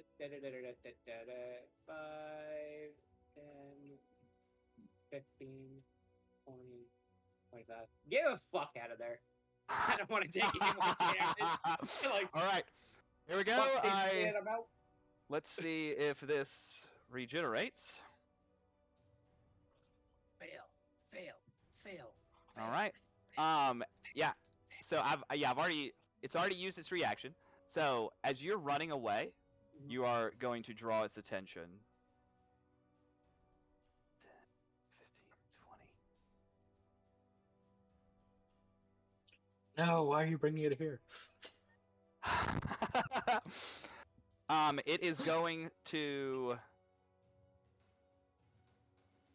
It is going to multi-attack with its tentacles. So Yeah. first attack is going to be, and this is going to be on Tyrion. Okay. That is a 21 to hit. 21's my AC. All right, here we go. This is going to be 15 points of bludgeoning damage. Fuck. Rolled high on that guy. And I need you to make a Constitution save. Alright, so hold on. Let me take the damage first. Yep. Down to 8. And a 4.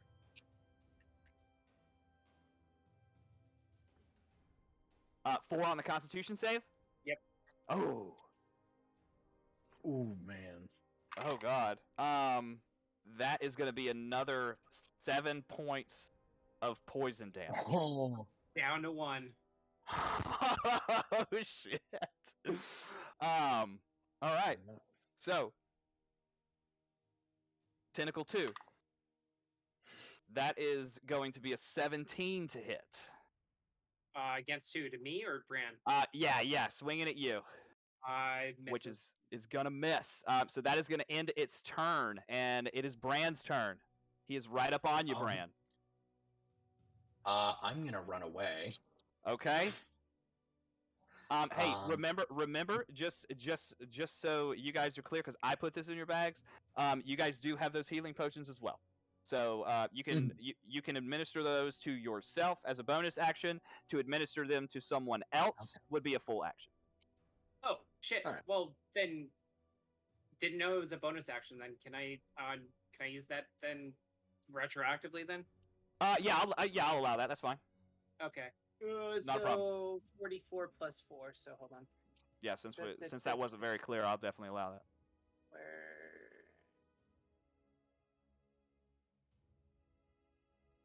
9. So I'm regaining 13 points of damage. Okay, that was a greater healing potion. I'm assuming. It's the greater healing. Yeah. The greater healing potion. Yep. Okay. Okay. Bran, what you got, man? All right. First and foremost, I'm going to use my bonus action before I disengage. Okay. Not going to. Yeah. To regain 44 plus 4 using the greater.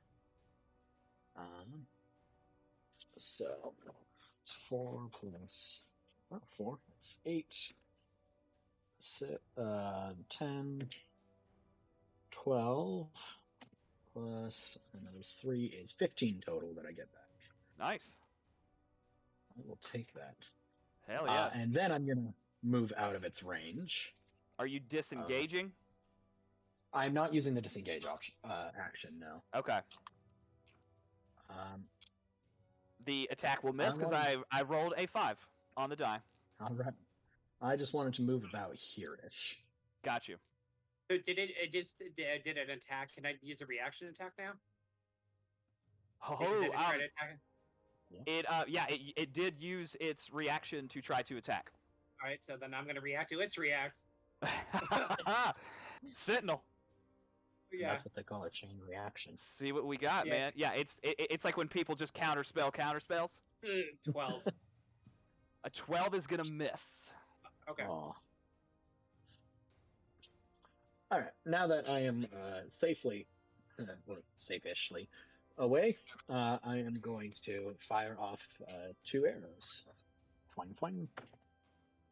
first one is a natural 20. I Dang, dude. cannot make this up. Second one is a 16 total. Okay. Yeah, let's go ahead and go one by one. All right. The critical hit is 8 plus 5 plus another 3. So that's going to be 16 for the first plus the hunter's mark. Oh, that's a 6. Doubled to 12.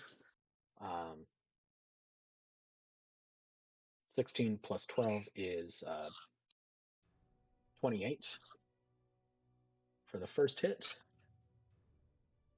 And then the second one is 5 plus 10 for 15 for the second hit. All right. So, both of those arrows splash acid. Tyrion, or I said Tyrion. Oh my God, Tyrion. both of those. Oh no. You take 8 points of poison damage from the splashes. Oh. From those arrows. Fuck. Since you are within 5 feet, but this thing is not looking good at all. It is taking damage. There is just like shit oozing out of its body. It's just moaning. Anything else for you, Bran? I'm staying there. I'm gonna hand it. Talia, you are up. I'm so ready. I have a plan. Okay. Come on. So, Kill this Tyrion, fucker, please. Tyrion, you were still within like range of this creature, correct? So here's what we're gonna do. I am going to use my oh, actually pause.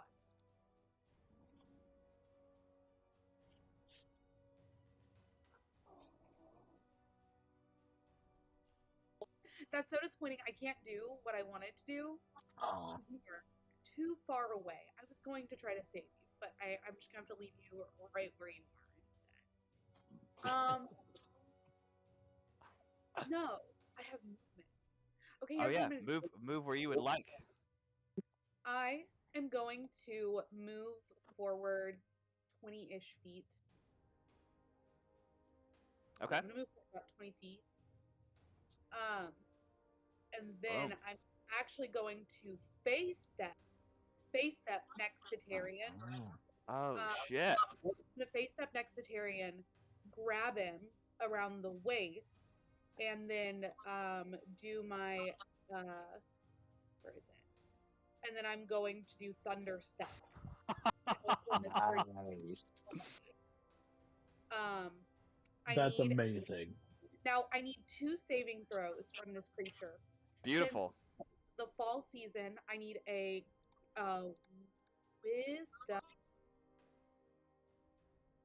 Wisdom. Wow. I'll just continue on those low rolls with a 5. This creature is now charmed by me until one of my fellow attack it. It's just enamored by me. Okay. Okay. I love that. Then You see its disposition just relax as she comes over, and it's just like, oh. now I need a Constitution saving throw. Constitution save. Ooh, that's a 19. Son of a... Okay, well I guess it saves. I think that if it saves, it's gonna take half as much damage. Yeah.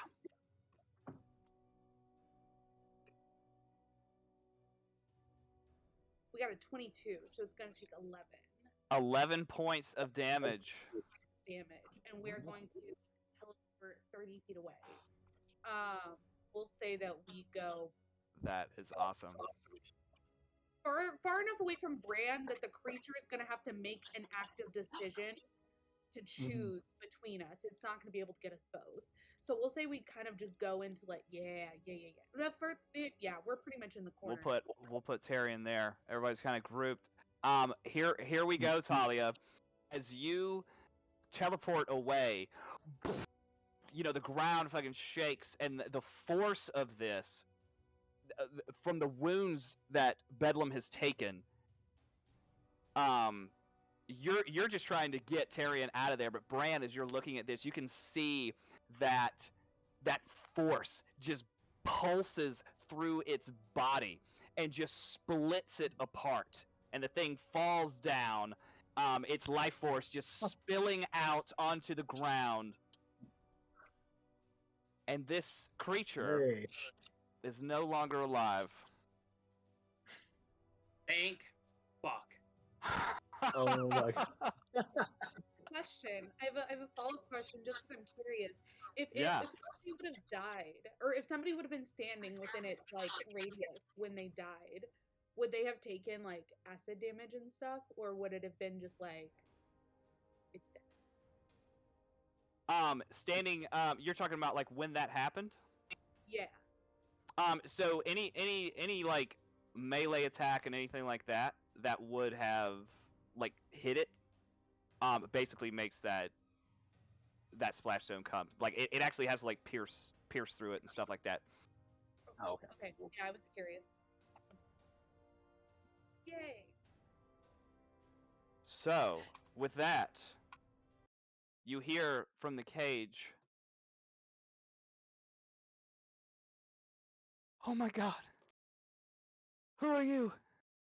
The young woman reaches out. "Did my father send you?"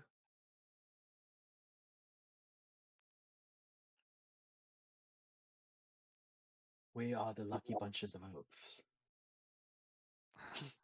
Like the cereal. I'm just kidding. You must be Bryn. I am. Can you let me out? Yes. I've been down here for. We can certainly Yeah, try. no, we're not gonna do that. Fuck you. No. I'm just kidding.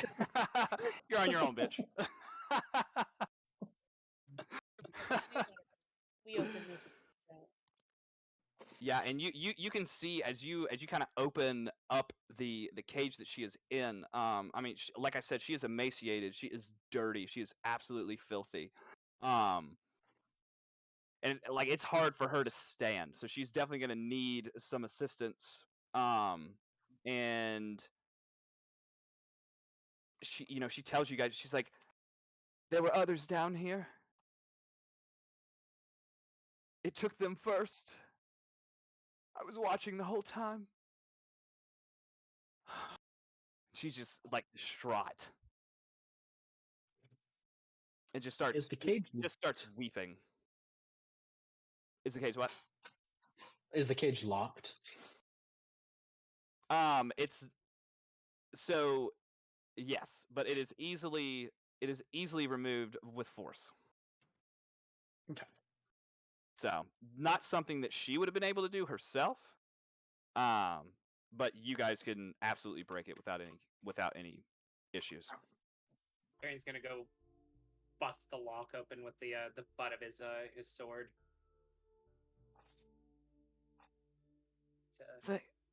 Thank the gods. How's the rest of the town? Do you know? The rest of the town? Yeah, up above. I assume they were okay when we left them. Should we be concerned? I don't know how long I've been down here. I was just curious. Only a few weeks. I'm starving. Oh, I've got that handled. And I pull out a little tiny berry. Oh, look at you. Eat this.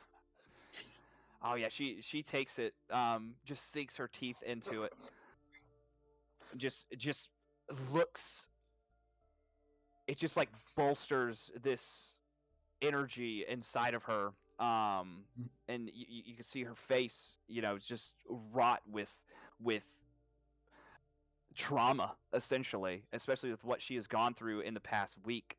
And she just smiles. I hope that helps. I think the best thing we need to get out of here. Get out of this whatever the hell this is and get up into back to town. I don't know where Dr. Moss is. He locked me down here and left. He'll be dealt with. We'll chase him. We'll Just in find him. case. I thought he was a good man. I never thought he would do something like this. He didn't tell you anything. You had no idea that it was him trapping. No. No.